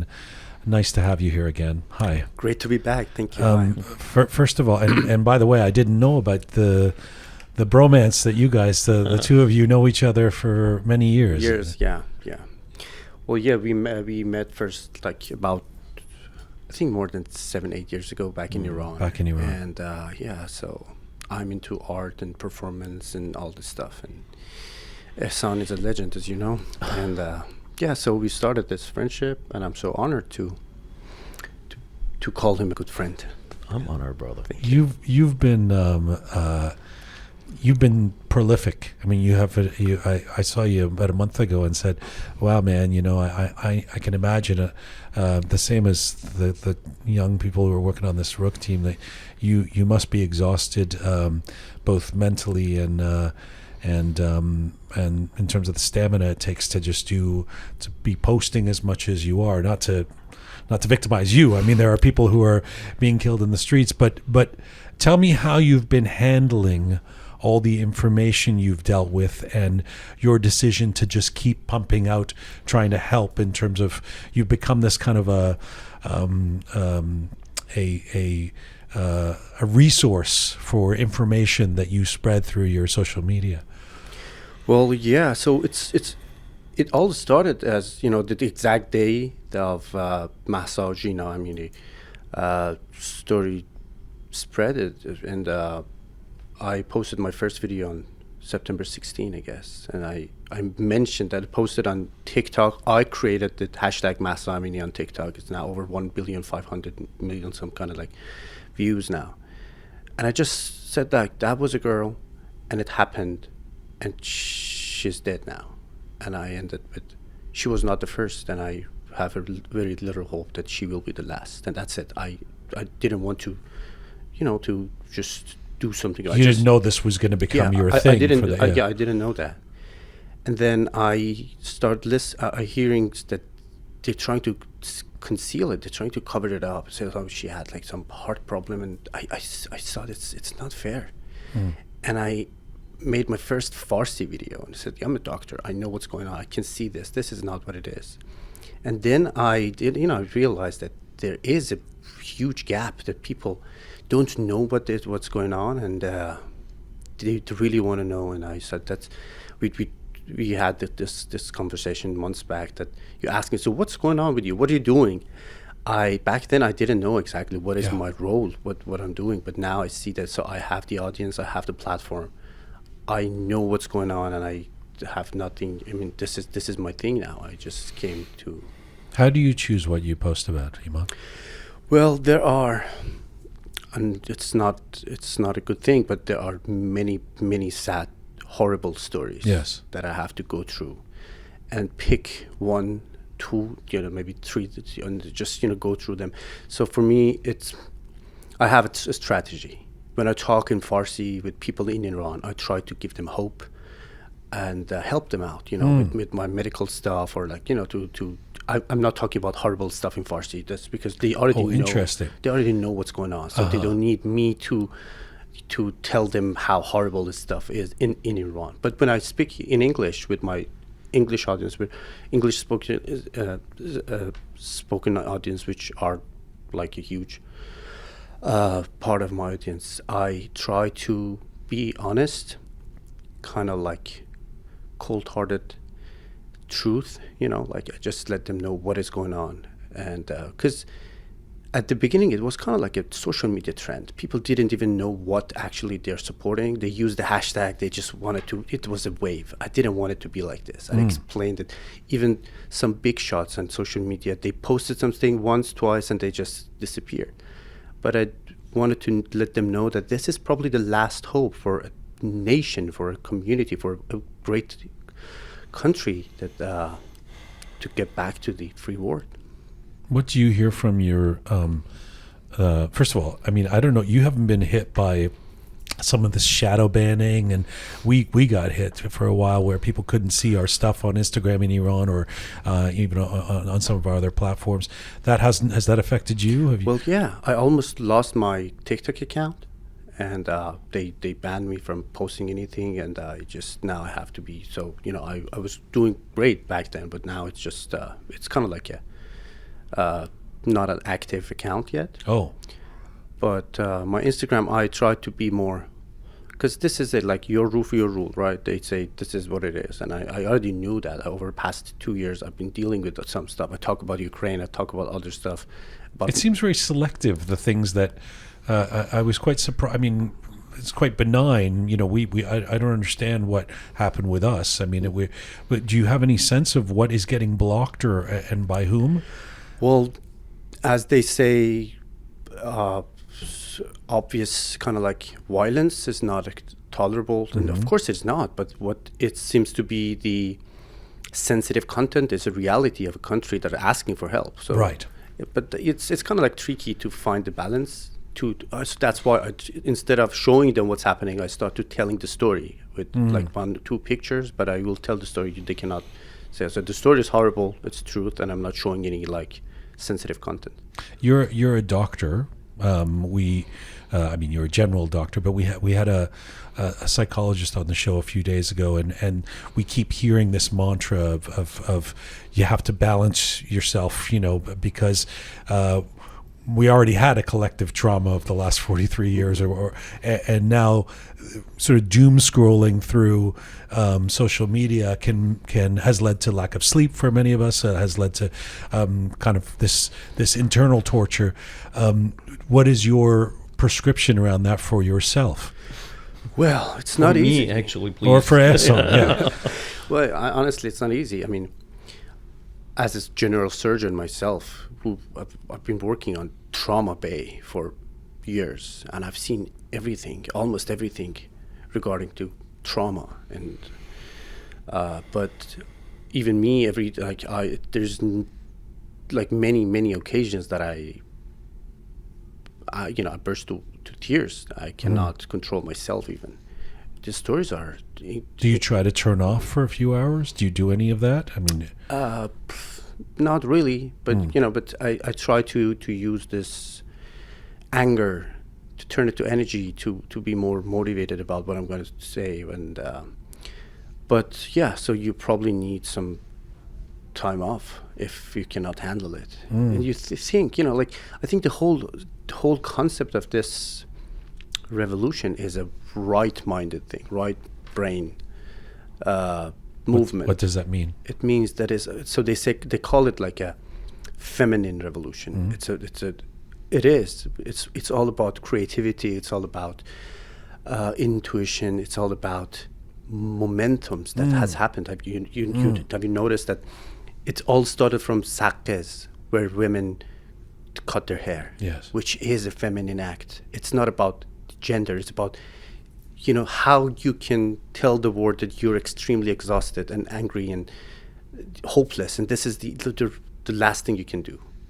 Like less than a month later, the representative in Europe, she cut her hair, yes, too. You know, this is a message. This is a feminine energy message. Like, it's not about gender. You saw like Shervin, yes, sitting in a room and they created this masterpiece, yes, that like millions of people are now familiar with. This is creativity, and every time you can turn this anger to something to create, to find your way out, to just. And can I just on that point, on that noqte, bring Ehsan in here too, because it almost feels sometimes irresponsible to not be talking about people dying, because it's so dire, the situation, that it feels like I don't want to entertain these other fanciful ideas too much. But I have to say, the explosion, among the reasons why I'm so proud, why we feel what I last month called the rebirth of Iranian pride in the diaspora, let alone inside Iran, is this explosion of creativity, like the art, the music, the images, the videos that are coming from Iranians around the world. Yeah. It's so overwhelmingly beautiful. It's so powerful. Can you speak to that? I mean, you're somebody who's on various sides of the arts. You know, this must be. It's just so wondrous. When you were talking about a revolution, I think this explosion is a part of every revolution. During the history, when you take a look at it, می‌بینی که تو هر انقلابی ما کلی شعرهای جدید و جالب داریم، نقاشی‌های معماری‌های جالب داریم، موسیقی‌های جالب داریم، و اینم استثنا نیست. منتها we are talking about Iran، یعنی جایی که 43 ساله که همه اینها سرکوب شده، یا تلاش شده که به شدت کنترل بشه، و الان there's a big explosion, and this is the first step. This is the beginning of that story.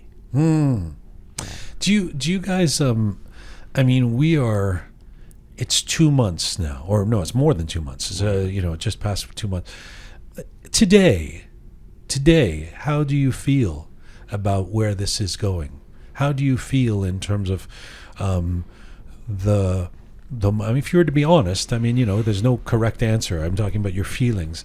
How do you feel about what is happening in Iran? How do you feel? Where do you think this will continue to go? Iman, we'll start with you. Well, I'm hopeful, and I know that we already passed some points that we cannot go back. We actually had we talked about it before, and I used like a medical example. Yeah. The water has broke. You're just waiting behind the door. You're waiting for the baby to come out. It could be 1 hour, 2 hours, 6 hours, but it is a rebirth of a country, of all this nation. It's coming. You cannot get back to what it was like 2 months ago. But I hope that we can help and make it happen with less casualties, I guess. Yeah, but yeah, so it will happen. It sounds like you disagree with the former reformist President Khatami, who came out in the last 24 hours and said this regime leaving is impossible. It's not going to happen. It is impossible for him. not for this young generation. People are doing this. Watch us then. Tell me, Ehsan, your feeling. Where, after 9 weeks, wherever we're at right now, what do you feel? There's a big hope, I think, and we never come back to the last 2 months before this 2 months. من فکر کنم اون مثالی که ایمان زد من باش کاملا موافقم. یعنی هممون منتظریم اون کیسه آب پاره شده و هممون پشت در منتظریم که اون اتفاق بیفته and it will happen. Definitely it will happen. یعنی اصلا این راهی که ما رفتیم مثلا جز این نیست. حتما یک تغییر بزرگ در راهه. حالا it can be 1 hour later or a year later. Yeah. I believe that. من دیشب با یک کسی داشتم یه دعوایی داشتیم که میگفت که I guess he's an older guy, he's kind of cynical. He said, این جایی نمیره. This is not, And I was saying something I've been saying the last couple of weeks where I feel like in my mind's eye, I can imagine the regime falling. I can imagine the change in Iran. I can imagine. I don't know the details. I don't know who the leadership is or what the structure is or who pops up and who doesn't. But I can imagine this ending. I can't imagine the regime staying. I mean, I can't imagine the mechanics of how that's going to work at this point with the genie out of the bottle, as you say, or the water breaking or whatever analogy we want to use. I just can't imagine it. That's the part that convinces me. Yeah. What imagination do you think they can hold on to power with this level of disagreement, dissent, and disarray? Well, as Ehsan mentioned before, those who are in the, let's say, I don't know, but maybe that's called a core power, they are in the center of this regime. They are not fighting they're fighting for their life. They know that if there's no system, they have no space, they have nothing to hold on to, And so they keep doing this. This is a dictatorship. That dictators will pretend that everything is fine, like 15 minutes before everything's fall off. And and there are people who will listen to them, of course. But as you say, I mean, everything started with an imagination. Maybe like 6 months ago, if someone asked you, so what do you think, how you had no imagination. Right. So there is this imagination out there. So it will come to the reality. Let me ask you guys about what we were talking about a few minutes ago in our Roqe Roundtable. And you're both involved in speaking out. You've both, I'm sure, thought about this. What the hell are we supposed to do about the World Cup? There are some people, I saw Arash Sobhani this morning posted, boycott the World Cup. Just don't. I'm not sure exactly what that means. Does that mean if Iran and the U.S. are playing, I'm not supposed to watch? Like I really don't know. And it's even more confusing for somebody who's a football fan and is also a Canadian citizen and an English citizen, and my teams are also playing from other countries. But then Team Melli meets with Raisi today, and it feels so. I don't want to use the word violent, but it feels so horrific, dystopian to see the meeting and the bowing and the I'm not sure what we're supposed to do. What do you think? I think actually about this meeting between Iranian national team and Raisi, we don't know what happened, what's going on behind the curtain. Okay. Some of the players of national team are my friends, and they are under lots of pressure. Under big pressure. Yes. But we have to wait, and we have to watch the games. So you think something's going to happen? I don't know. It depends on the players. They have to choose, be the player of national team or be the players of government team. این توی جام جهانی معلوم میشه، یعنی اینکه ما ببینیم چه اتفاقی میفته. یعنی تا همون روز باید وایسیم که ببینیم بله. بعدش مثلا چی، اگر کاری نکردن چی. اگر هیچ اتفاقی نیفته ضرر اصلی به اون بازیکن‌ها و به کل ورزش ایران میرسه. من فکر نمی کنم که بازیکن‌های تیم ملی فوتبال اینقدر بیخیال باشن نسبت به مردمشون، مردمی که دارن به اسم اونا تو زمین فوتبال بازی میکنن، که هیچ ریاکشنی نشون ندن. دیدیم تیم فوتبال ساحلی رفت، چه اتفاقی افتاد، کسی سرود جمهوری اسلامی رو نمیخونه. تیم کشتی چه اتفاقی براش افتاد، الناز رکابی چه کرد. من فکر میکنم که باید صبر کنیم و ببینیم که اونا چه تصمیم میگیرن. آخه واقعا you're not wrong. The pressure that must be on these guys, and I put myself in that position and go, oh my God, that's horrific. On the other hand, there's got to be a lot of pressure on Taraneh Ali Dousti too, and she's shown. We cannot compare that. No? No. Why not? به خاطر اینکه بازیکن تیم ملی اینجا یه مأمور امنیتی نشسته بغل دستش. ترانه توی خونش حجابشو برداشت و کار بسیار بزرگی کرد. به نظرم خیلی کار بزرگی کرد. ولی بازیکن تیم ملی فکر کن تو این اتاقی که من و تو هستیم الان دور تا دور اون مأمور امنیتی باشه. ما نمیتونیم در مورد این چیزی که داریم حرف میزنیم حرف بزنیم طبیعتا. میدونی چی میگم؟ یعنی اون فشار خیلی متفاوته. با فشاری که روی من هست، با فشاری که روی مثلا ترانه هست در ایران، با فشاری که روی هر کدوم از It's Vali, that's also why it's so important for them to do something. Sure. Because they you know, they are in the forefront, right? And I almost feel like, I don't know what the conversations they have with each other are. Maybe you do, but I almost feel like if they did something as a group, there's a lot more strength in. It's not easy, but there's a way to do something with, rather than one guy speaking out and being punished for it or something. You know. I think it will happen. یعنی بغیر از 2 تا بازیکن وحید امیری و مهدی ترابی، بقیه بازیکن‌ها با مردمن. امیدوارم که من اشتباه نکرده باشم. What do you think? Well, I love soccer, football, that's what they say, but I've never been that. We are both Persepolisi. Oh, Yeah. My condolences. I have never been this indifferent about Team Melli and all this stuff happening. And you know, like I should probably disagree with what you say, that like this is like, you remember Ali Karimi years back with the green bracelet and after this Jumbish Sab stuff. He did it, and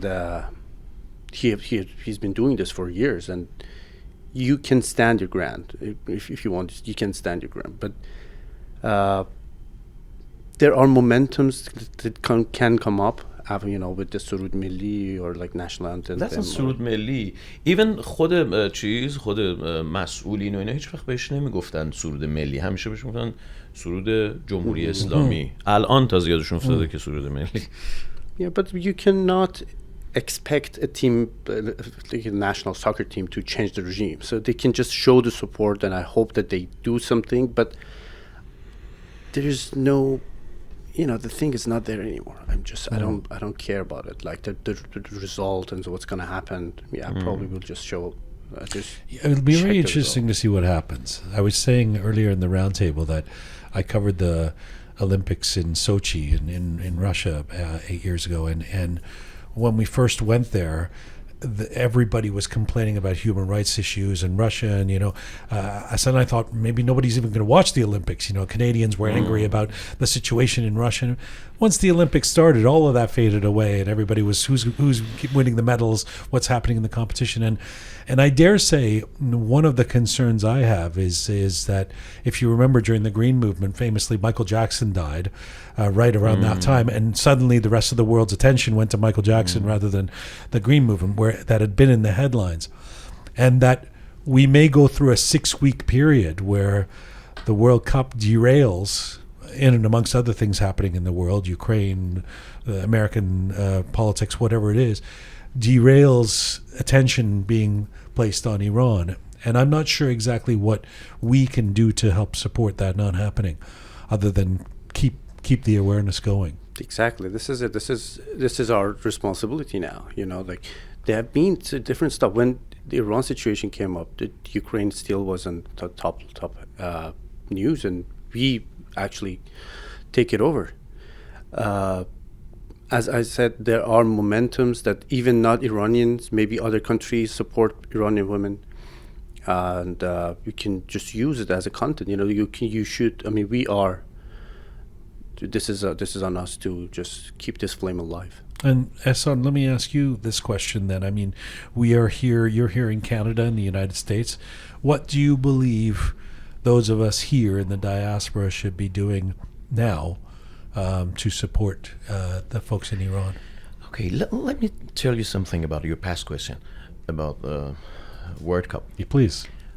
I think we, as protesters, we have to focus on the other teams, on the other national teams, and ask them to be our voice, you know, because they're not under any pressure.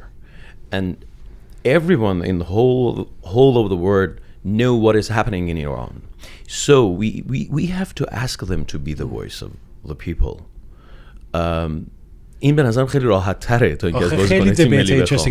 همون مرداد احمد پور که از فوتبال انالیست همون هفته پیش اینجا بود میگفت که آخه چرا باید مثلا تیم انگلستان why is it their responsibility? It should be the Iranian team's responsibility to be dealing with this rather than asking the rest of the world. But I don't disagree with you. Why not? I mean, if the Premier League can change its flag to the Ukrainian flag, why can't the rest of the world? We are talking about humanity. I mean, ببین توی برجای دوقلو رو توی چیز زدن توی 11 سپتامبر زدن. خب تو ایران مردم اومدن برای آمریکایی ها شمع روشن کردن. مردم ایران برای مردم بوسنی تظاهرات کردن. حتی برای خیلی از مردم عادی همینا که الان توی خیابون هستن برای مردم فلسطین هم تظاهرات میکنن. برای مردم افغانستان. بنابراین من فکر میکنم که we have to ignore the borderlines. It's about humanity. It's about human rights. It's about children, about women, about youth generation. پس بنابراین ما میتونیم توقع داشته باشیم و بخوایم از همه مردم جهان که کنار ما باشن. ما چه تفاوتی با اوکراینی ها داریم؟ چرا همه مردم جهان با اونها هستن؟ باید این مسئولیت انسان هاست که در کنار هم باشن. اگر تمام تیم های دنیا رو ازشون بخوایم که حداقل 1 دقیقه سکوت کنن ابتدای مسابقه به یاد کشته شدگان ایران یا they act like cut their hair، میدونی؟ خب این صدای ما خواهد بود و به نظرم هیچ چیز عجیبی نخواستیم ازشون.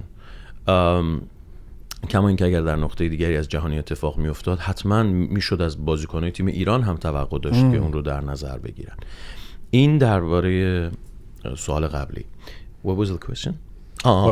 What we should be doing. I mean, we know demonstrations, petitions. Vali, what is your thought? I mean, if somebody were to say to you, Ehsan John, I'm in North York here in Toronto, how can I help? What do you say to them? I think the Diaspora did their best, but even it can be better, and it's going better. من فکر می‌کنم راهی که شروع شده راه درستیه. اینکه هر هفته تظاهرات کنن، اینکه فریاد بزنن، اینکه توجه بقیه، چون آمریکا و کانادا کشورهایی هستن که پر از ملت‌های مختلفن. فقط آمریکایی و کانادایی توش نیست، کمترین نشنالیتی آمریکایی و کانادایی یه جورایی. بنابراین این توجه ها رو جلب میکنه و این اتفاق خیلی خوبیه. به نظرم بهترین کاری که میتونن انجام بدن اینه که ادامهش بدن و من فکر میکنم تا الان خیلی خوب پیش رفته همه چیز در خارج از ایران. یعنی همه هر کاری که واقعا تونستن کردن. واقعا من چیزی به ذهنم نمیرسه، فقط ادامه دادنش مهمه. Tell me about Puzzle or The Puzzle, the Puzzle show. This is something you've been touring, you've been playing in a few places. It's a play. Tell us a bit about it and the decision to do this now. Last year, it was a year and 2 months ago or 3 months ago. We are starting to write it and practice. ما اصلا نمیدونستیم چه اتفاقی تو ایران میفته وقتی شروع کردیم، ولی the atmosphere of the show is completely matched with the atmosphere of Iran these days. And because of that we didn't cancel it. خودمون خیلی دلمون می‌خواست راستش رو بخوای کنسل کنیم، چون اصلا روی صحنه رفتن یک سخته. آره سخته تو این شرایط، ولی دیدیم که خب هر شهری میریم شعار میدیم، با مردم همخوانی میکنیم، یه فضای برای جمع شدن دوره هم. خب تئاتر اصولا در هیچ جای دنیا یک فعالیت هنری پول دراری نیست، ولی ما ادامش دادیم با اینکه به خاطر اینکه نمیخوایم تبلیغ زیاد بکنیم، میزان مخاطبمون به هر حال مثل قبل نیست که همه شهرها سولد اوت میشه، چون تو خودت نمیدونستی، تو که تو تورنتو هستی نمیدونی، چون تبلیغاتمون خیلی محدوده. اونم سخته الان خیلی برای همین somebody's like really dude you're advertising your show. Yeah, exactly. And because of that we didn't cancel it and we are continuing. کاملا اون چیزیه که during this 50 years بر ما گذشته. برای همین مردم خیلی دوستش دارن، کسایی که میان میبینن. خیلیا تو همین دو سه روزه به من گفتن ما نمیخواستیم بیایم، مثلا به اصرار دوستمون اومدیم و خوشحالیم که اومدیم و ما ادامش میدیم. ما میتونم بپرسم شما این فکر که الان کردی about your own play, I mean do you think concerts should be canceled right now? Do you think plays shouldn't be? How should performers decide about whether they go ahead with the concert or not, or go ahead with the performance, or go ahead with the film, or you know? من فکر کنم تو ایران they have to cancel all the concerts and theaters. ولی در خارج از ایران این یک بهانه‌ای برای اینکه مردم دور هم جمع شن. من خب موافق تئاتر کمدی نیستم، موافق کنسرت بزن و بکوب و برقص و اینا نیستم، ولی فکر میکنم که our legends like Gugush, like Dariush, like Ebi can play a big role these days. و نمیشه توقع داشت که فقط هنرمندا کارشون رو تعطیل بکنن اما بقیه نکنن. هنرمندا نباید در خارج از ایران کارشون رو تعطیل کنن، بلکه باید ازش استفاده بکنن برای اینکه فریاد بزنن، صدای مردم ایران باشن و این همبستگی رو نشون بدن. من اصلا موافق کنسل کردن کنسرت ها و تئاتر ها من اصلا نیستم و میگم ضربه زننده in general doesn't matter what the content is. Of course it's I mean obviously we know if Shaheen Najafi goes ahead with a concert it's different from Sasiwan Khan. So how do you do you think that they should both be playing or no? Okay. ببین اتفاقی که برای ساسی در استرالیا افتاد، خب ساسی قبلش بارها کنسرتاشو تعطیل کرد و اما اونجا نتونست تعطیل کنه. من البته معتقدم که حتما باید تعطیل میکرد، ولی ظاهرا مشکل حقوقی داشتونه، ولی بعد قبلش توضیح میداد اینا رو، یعنی به مردم میگفت. من فکر میکنم کارهای جدی، کارهایی که چون خب ساسی یا مثلا آقای شهرام شبپره اینها خب اصلا اساسا یا بلک کاتس اینا روی شادی و رقص و اینهاست، خودشون هم تمایلی خیلی ندارن به اینکه روی صحنه برن و این بده ها، ولی it's our culture. ما فکر میکنیم که وقتی که همه مثلا قصه دارن و اینا موسیقی باید حذف شه. این خوب نیست، ولی به هر حال هست دیگه. That's what it is. ولی چیزی که من میگم اینه که جاهایی که although it has been pointed out, forgive me for it has been pointed out, some of us remember that after 9/11 there weren't any concerts, even late night talk shows stopped because there was no appetite to tell jokes. It didn't last for 2 months, but you know there is a precedent for this in non-Iranian culture too. Yeah, I agree with you. من فکر میکنم که نباید کنسرت ها کنسل بشه و تئاتر کنسل بشه. البته تئاترایی که یه مقدار کانتنت جدی دارن، کنسرت هایی که خود جدی تر هستن، ولی بقیهشون خب چرا بهتره که کنسل بشه. Do you have a thought on this? Well, I do. I believe you're grieving. Yeah, I mean, just the whole country, the whole people they have lost many, like more than 300 loved ones. At least. Yeah. And so if there is a performance that match the ambient, I mean the energy like of grieving. Okay, so go ahead. So that could be the checklist. Okay, so do you feel comfortable playing this song in a in a funeral? If you do, okay, go ahead. If not, so you already know what to do. Right. Let me ask you guys a final question. I'm so grateful to have you both here, and you'll forgive me if this is a cheesy kind of question. It's not, but it's curious to me because we have so many of us have dreamed for so long. My dream is to, go to Iran. There's family I haven't seen for my entire life because I can't go there for all kinds of reasons. What if there is going to be an Azad Iran, if it happens and it happens soon, free Iran, what's the first thing that you would want to do, Iman? So I have my dreams about free Iran. Nothing personal. I mean, there's nothing that I want to do that I've been always, regretting not to do. That's the thing. But it's been a really tough time for me, seeing all those people in rural areas, not just in southern Iran or like other small cities or even around big cities like Tehran. When you leave the hospital, like let's say Firuzgar, all the areas around the hospital, you see all this advertising on the wall for people are selling their kidneys and stuff. The poverty is so devastating and heartbreaking. I hope that one day after all these things settle and let's say free Iran, every child, everyone who's born in that country is respected. There's no minority anymore. That's my dream. It wasn't an exact answer to what's the first thing you would do, but it was such a beautiful answer that I feel embarrassed for asking it. Would you move back to Iran? Not sure.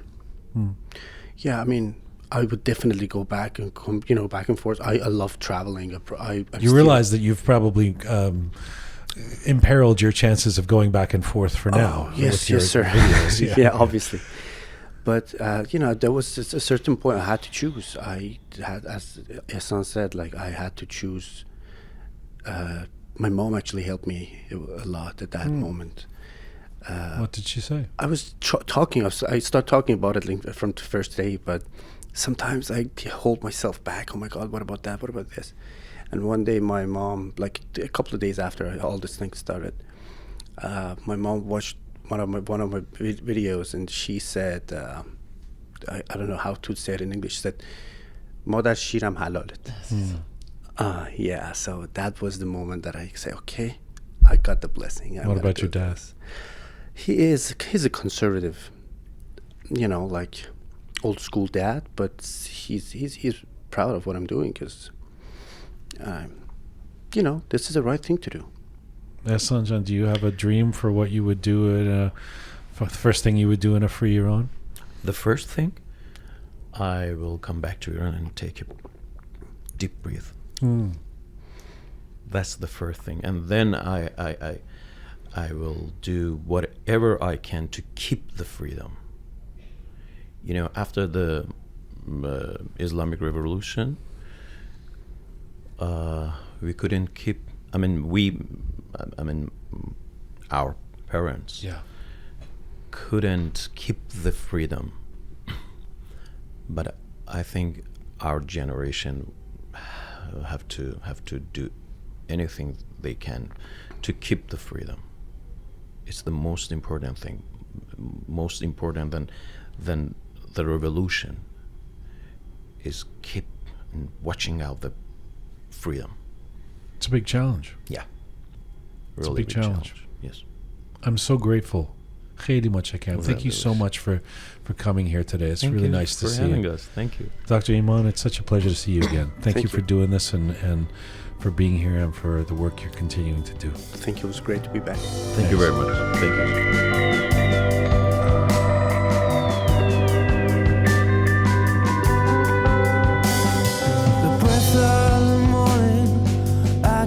Forgetting smell of the warm summer air.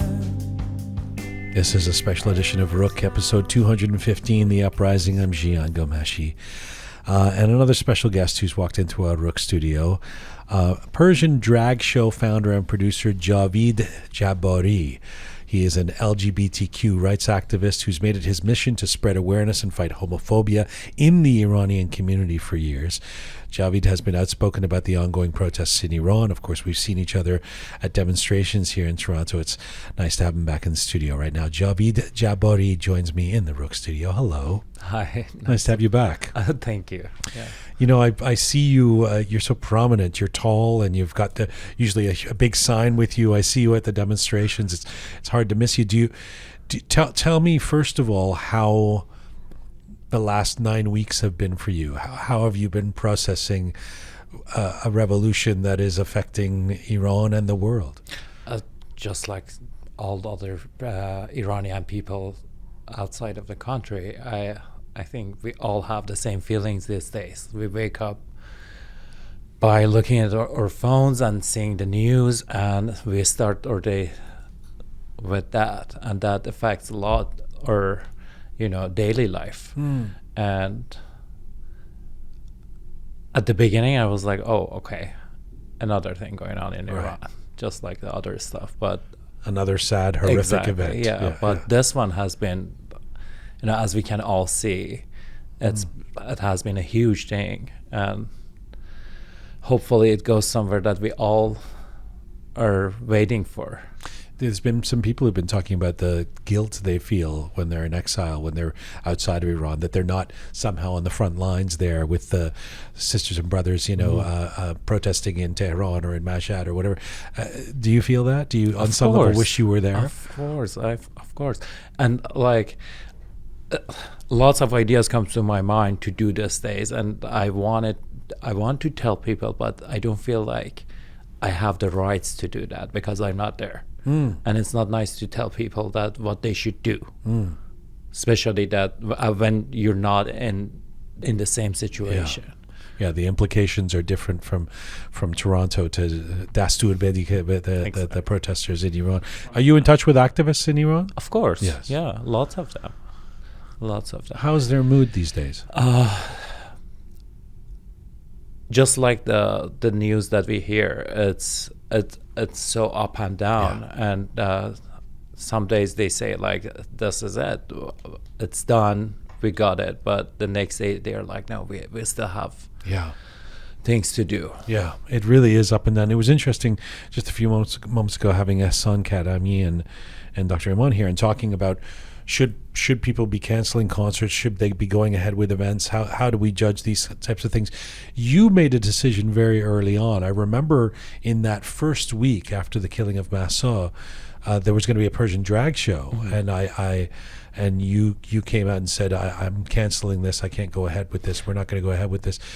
It was very clear to you right away that this is not the time to be, having entertaining, happy events. Is that the idea? Yes, yeah, absolutely.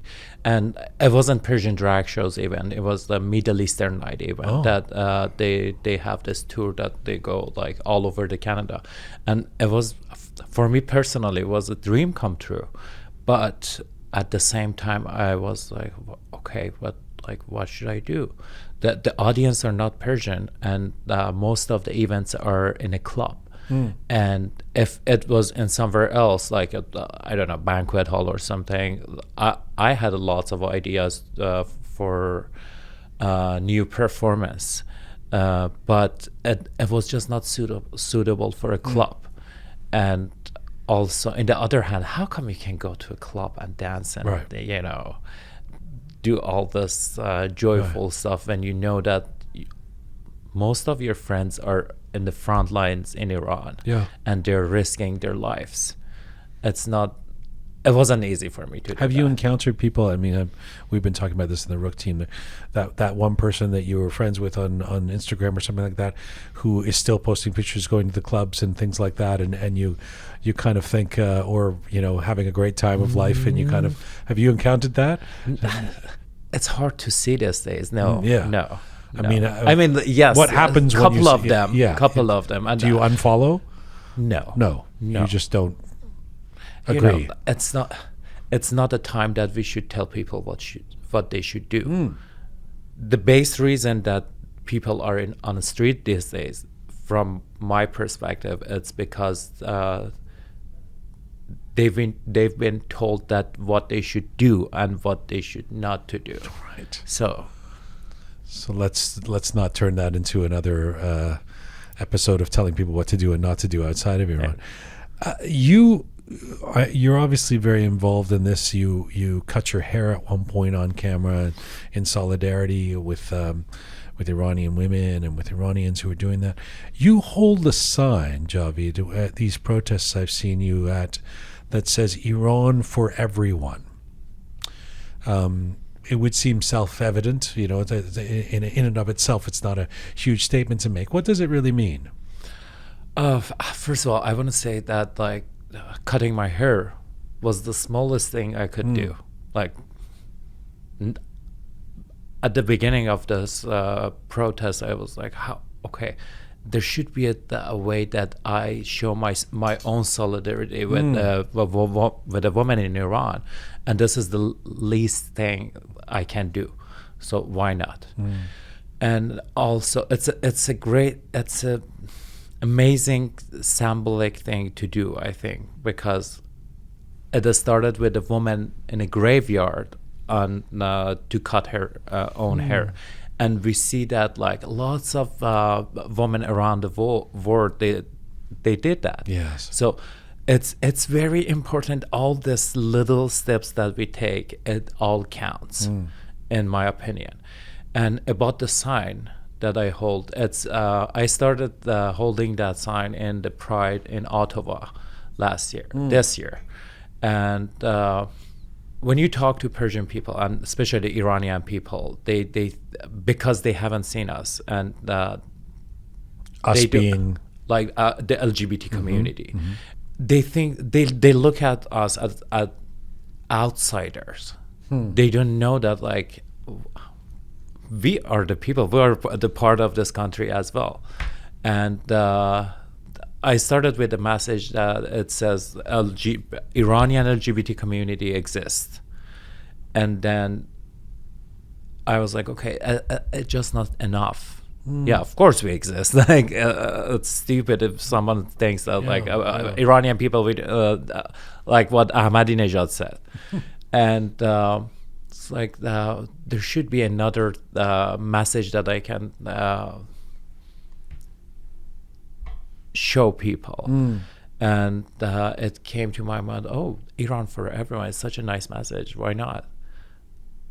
You know, in the Toronto demonstrations, I think I feel pride that I usually see some rainbow flags. I usually see the LGBTQ community is prominent, is visible in the Toronto demonstrations. Not sure about the rest of the world, but do you feel, are you satisfied with how LGBTQ rights have been addressed in this revolutionary moment? In other words, one wants to think that this movement is about free Iran for everyone, free of discrimination of any kind. Do you feel like that's what's happening in the movement? Thank you so much for mentioning this, because this was another reason that I hold that sign, because in the first few weeks of the protest in Toronto, it has been some sort of I don't know homophobic movements that people try to take the rainbow flag down, and they were like, it's not the right time to talk about LGBT rights and all this stuff. And that's why I was like, okay, Iran for everyone.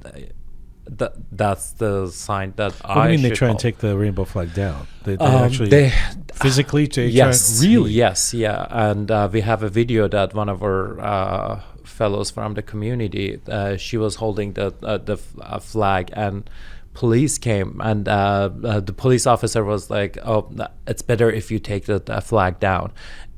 There are more than 2,000 people here, and we are just 2 police officers here. We cannot protect you."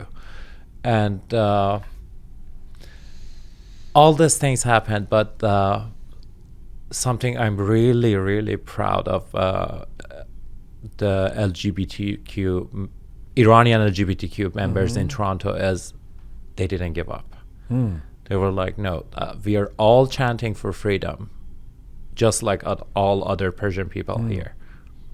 So when somebody says, when you said this is not the time to be demonstrating for LGBTQ rights, what is your response to them? When is the right time? Tell me. Like, it's been since the day when I started being active in this city about the LGBTQ rights. The very first response I get from people is like, "It's not the right time." I'm like, when is the right time? What do you think they mean by that? I don't know, because they're scared. They're scared because they don't want the regime use this as something against the protesters. I see. And how would they do that?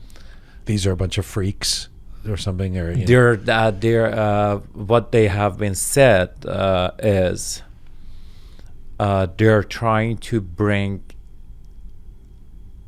I don't know what it's called in English, but they're like in شما دارین چیزای غربی رو وارد کشور ما میکنید. Western foreign ideas. There you go. But it's amazing somebody would say that to you in Toronto or in Canada.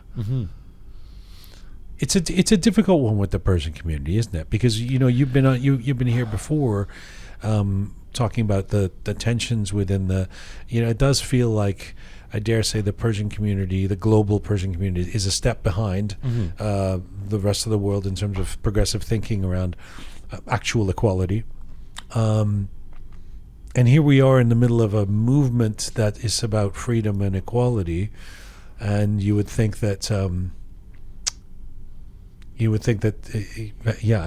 it's. Tell me about the conversations you have amongst your LGBTQ sisters and brothers in the community here in Toronto, say, about how to deal with this. We all agree that this is a movement that everybody is asking for freedom, and the same thing that we are doing for such a long time. Yeah. And it's so funny that Iranian LGBT community started this revolutionary movement many years ago, but people didn't know about it, and they all they think is that we're taking something from them. We're not taking anything from anybody. We just want our own rights, which is the most basic rights, human rights. Nothing more, nothing less. It's still on some level a taboo conversation, isn't it, for some Iranians? Of course. It's so funny. Lots of them are open. They're like, "Oh, great, amazing! This is so nice. We have some like LGBT members in our family," and the other ones are like, "No, you shouldn't be here. Why you're here?" There was a very interesting conversation between me and one of the protesters that there was a huge flag of Iran, and we were standing right beside it with the rainbow flag, and he was like, "Oh, take that rainbow flag from our beloved our country's flag. It's such a shame to have a rainbow flag right beside our own flag." And I was like, "What are you talking about?" Yeah.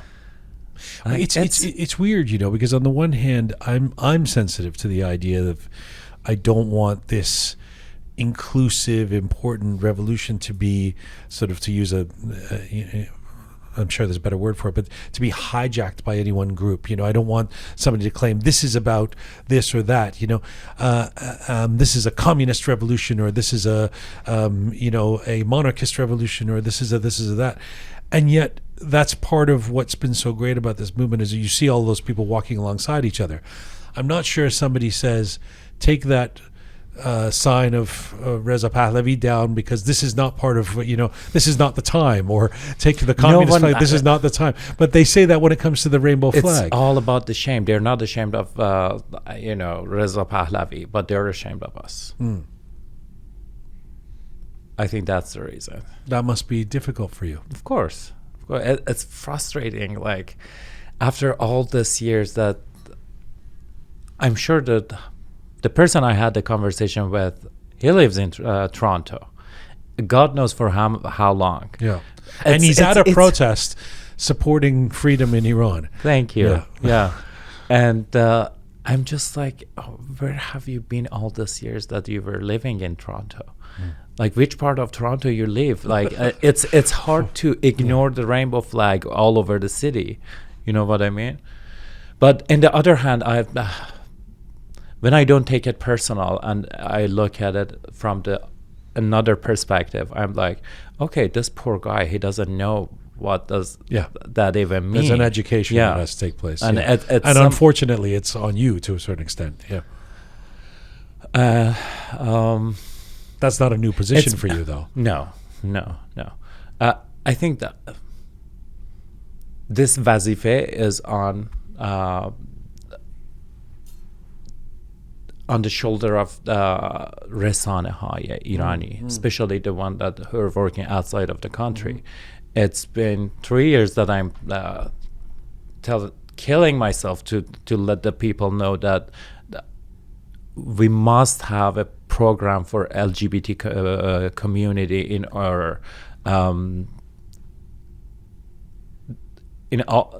at least in one channels of all these channels who are working outside of the country. Yeah. But they're just like, no. Is there Javid, in terms of what's happening inside Iran, both the inspirational demonstrations and the devastating news of another person being killed or somebody being detained, etc. Tell me about that in terms of the LGBTQ community. Have there been particular folks that you guys have, or events that have meant something to you?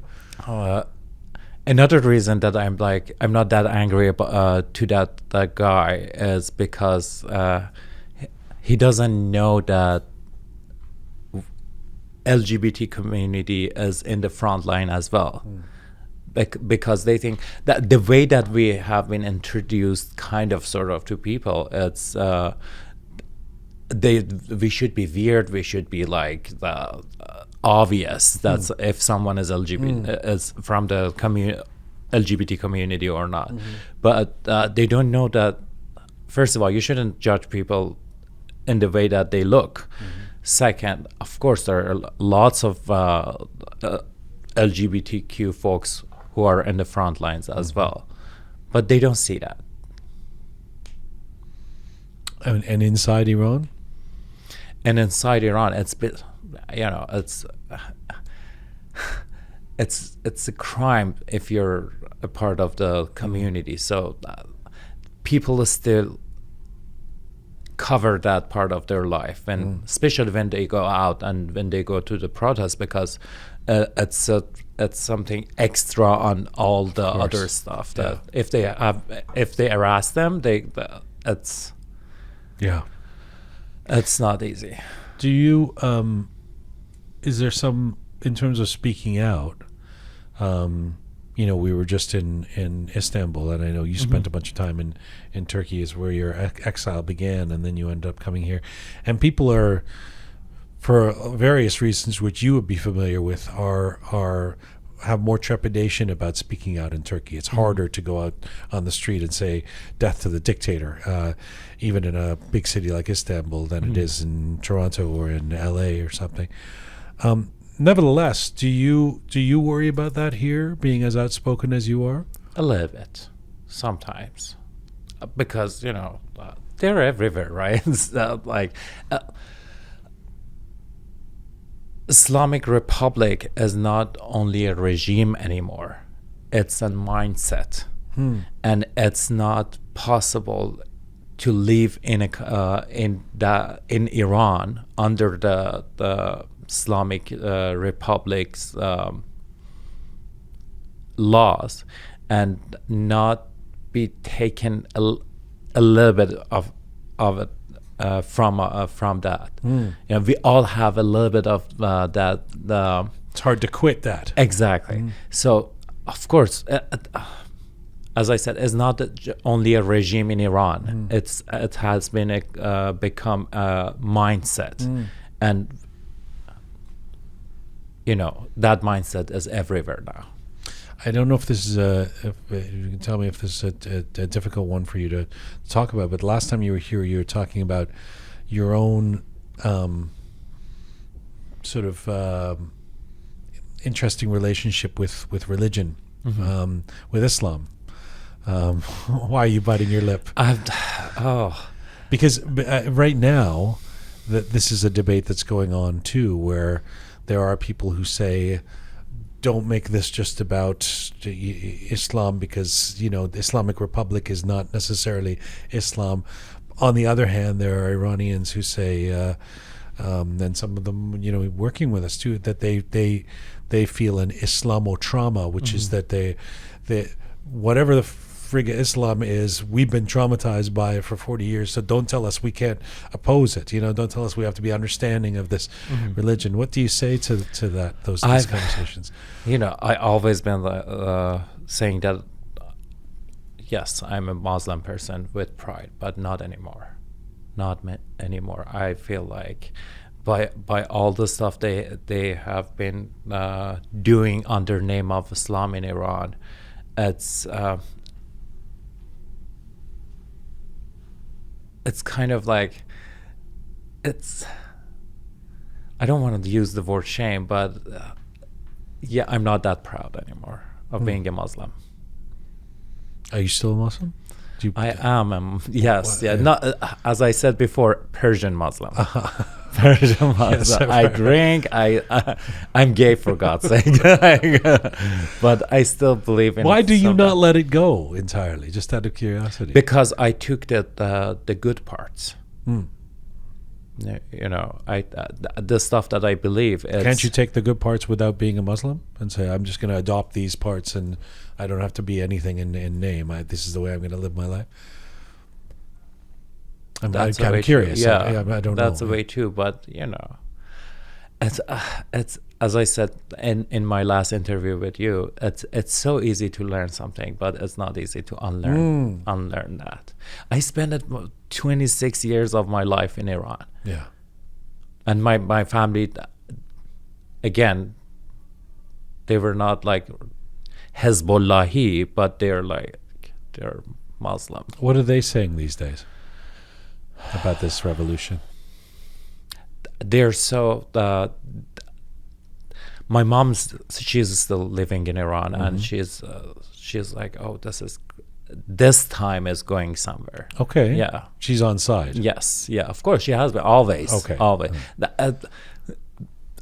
Her religion is not something that keeps her to the close to the government. Never. Okay. I remember the very first stuff that we were talking about Islam when I was a kid. She was like, "Don't mix up Islam with Islamic Republic. These are two different things, and what they are doing is not the pure Islam." Do you contemplate a free Iran? Do you think about it? Do you dream about it? Of course. Every single day. What does it every look like? Single day. A free country like what we see here in Canada. And why not? Well, what's the difference? I remember when I first moved here, this was one of the questions I asked myself, that what's the difference? Like, same sky. It's same. We are still on Earth. Why this part of the Earth that we have all this freedom, and the other side of this planet we have different rules? But in terms of the learning and unlearning, there are people who say democracy can never really happen in Iran. We don't know how to do it. We haven't had that experience. Iranian people are such open-minded people. and democracy comes from being open-minded. And what I see in the community, in Iranian community, is that they always are chanting for freedom, and I don't think that's not possible for having a democracy in Iran for the people who are very open-minded and they're chanting for freedom. A final question. And there's so much like people in Iran who are living in Iran. I'm not talking about the government, about the people. Yes, of course. People are so modern, and yes, the way they in some ways they a lot dress. more progressive than the West. Exactly. And in terms of what we're learning and the way people are approaching this revolution, one of the difficulties for me is watching people in the diaspora try and put it in a box where young people in Iran are saying, no, let us, we want actual freedom and inequality, not even what you have with with the box around it in the West or whatever. We want something bigger than that. We're going to dream of something better than that. It's amazing to watch. Of course. And also scary if it doesn't happen, but will you return? I mean, if Iran is Azad, next week, are you on the first? I'm an activist. Right, so the very first day that it has, if the law that we have in Iran changed and they give me that safe space, I'll be the first one to take the flight to go back to Iran, because coming here and living in Canada, it wasn't my choice. I was forced to leave because I was not able to have a normal life in Iran, and of course, I'll be back. I mean, like, people always say, like, oh, it's going to take such a long time for everything to be normal and to you be don't think safe. So? It will, but how that's going to happen? With all of us sitting outside of the country and waiting for everything to be nice and be like the best to go and live, it's not fair. It's not fair. Especially for us, like for the Iranian people who've been outside of the country and living in democratic countries, they have learned a lot. So it's the time to take that to our own country and help the people inside of the Iran, and with the help all together make a better Iran for everyone. At the beginning of the conversation, you said, just like everybody else, I'm up and down in terms of what I'm seeing coming out of Iran and obsessing about it every day. Let me end off by asking you about the up and the down, or maybe the down first. A lot of us have been crying at different times in the last 9 weeks. Have you cried? Of course. Can you remember something that you cried about? There was this video that they were beating a woman on the street, and people were all just watching and doing nothing. That breaks my heart. Like, how come you can see someone is under that much of pain and just look at it and do nothing? How? But in the other hand, I'm like, okay, like, it's not your job to tell people what they should do. Especially when you're outside of the country. I remember in Iran, one of the problems that my family had with me was that if you go outside, if you see someone is beating his wife, you don't have the rights to go and protect the wife. And I was like, why? That's not your thing. Why? Yeah. But, or I have another memory that there was a car accident on the street, and the girl was bitten by a car. Is that even a word? Yeah. Injured. Yeah. And I hold her and I put her in a car to bring her to the hospital, and people were hitting me that, like, why you touch a stranger woman? It's like, I just don't understand what you're talking about. Someone is dying. I don't care if it's woman or man or whatever. Someone is dying and it needs help. And then you start thinking like, just see how sneaky they did all this stuff to our minds, that we don't help someone just because it's a. Although I feel like the opposite is happening when it comes to this revolution. We keep hearing stories of people helping each other in the streets, in the demonstrations. These are the up moments for me. When I see like, okay, let's end it with what have you been inspired by? Oh my God! Like seeing this young generations, that they don't care about all these boxes that been pushed to us. They all ignore these boxes, and they hold each other hands, and like they hug each other on the street. It's beautiful. It's beautiful. These are the up moments for me. It's nice to see you. Nice to see you. Thank you for speaking out and your honesty as ever. Thank you. I hope we have this interview someday in Iran. I know. So it's amazing the amount of interviews that are ending this way, saying, hopefully we'll do this in a cafe in Tehran. It's a wish, right? Yeah. And it will come true. Thank you. Thank you. That is full time for Roqe for today. Thanks to the amazing team who put this show together. Sabi Roham, talented Anahita, Super Parisa, Smart Pegah, Ohemertad, and Gubi Shaya. Thank you to all of our guests today, and thank you to all of you out there for supporting us and sharing our content. Please subscribe on any of our platforms if you haven't done so already. You can find me on Instagram at jianghomeshi. You can support us at roqemedia.com. In the meantime, Mizun Bashi.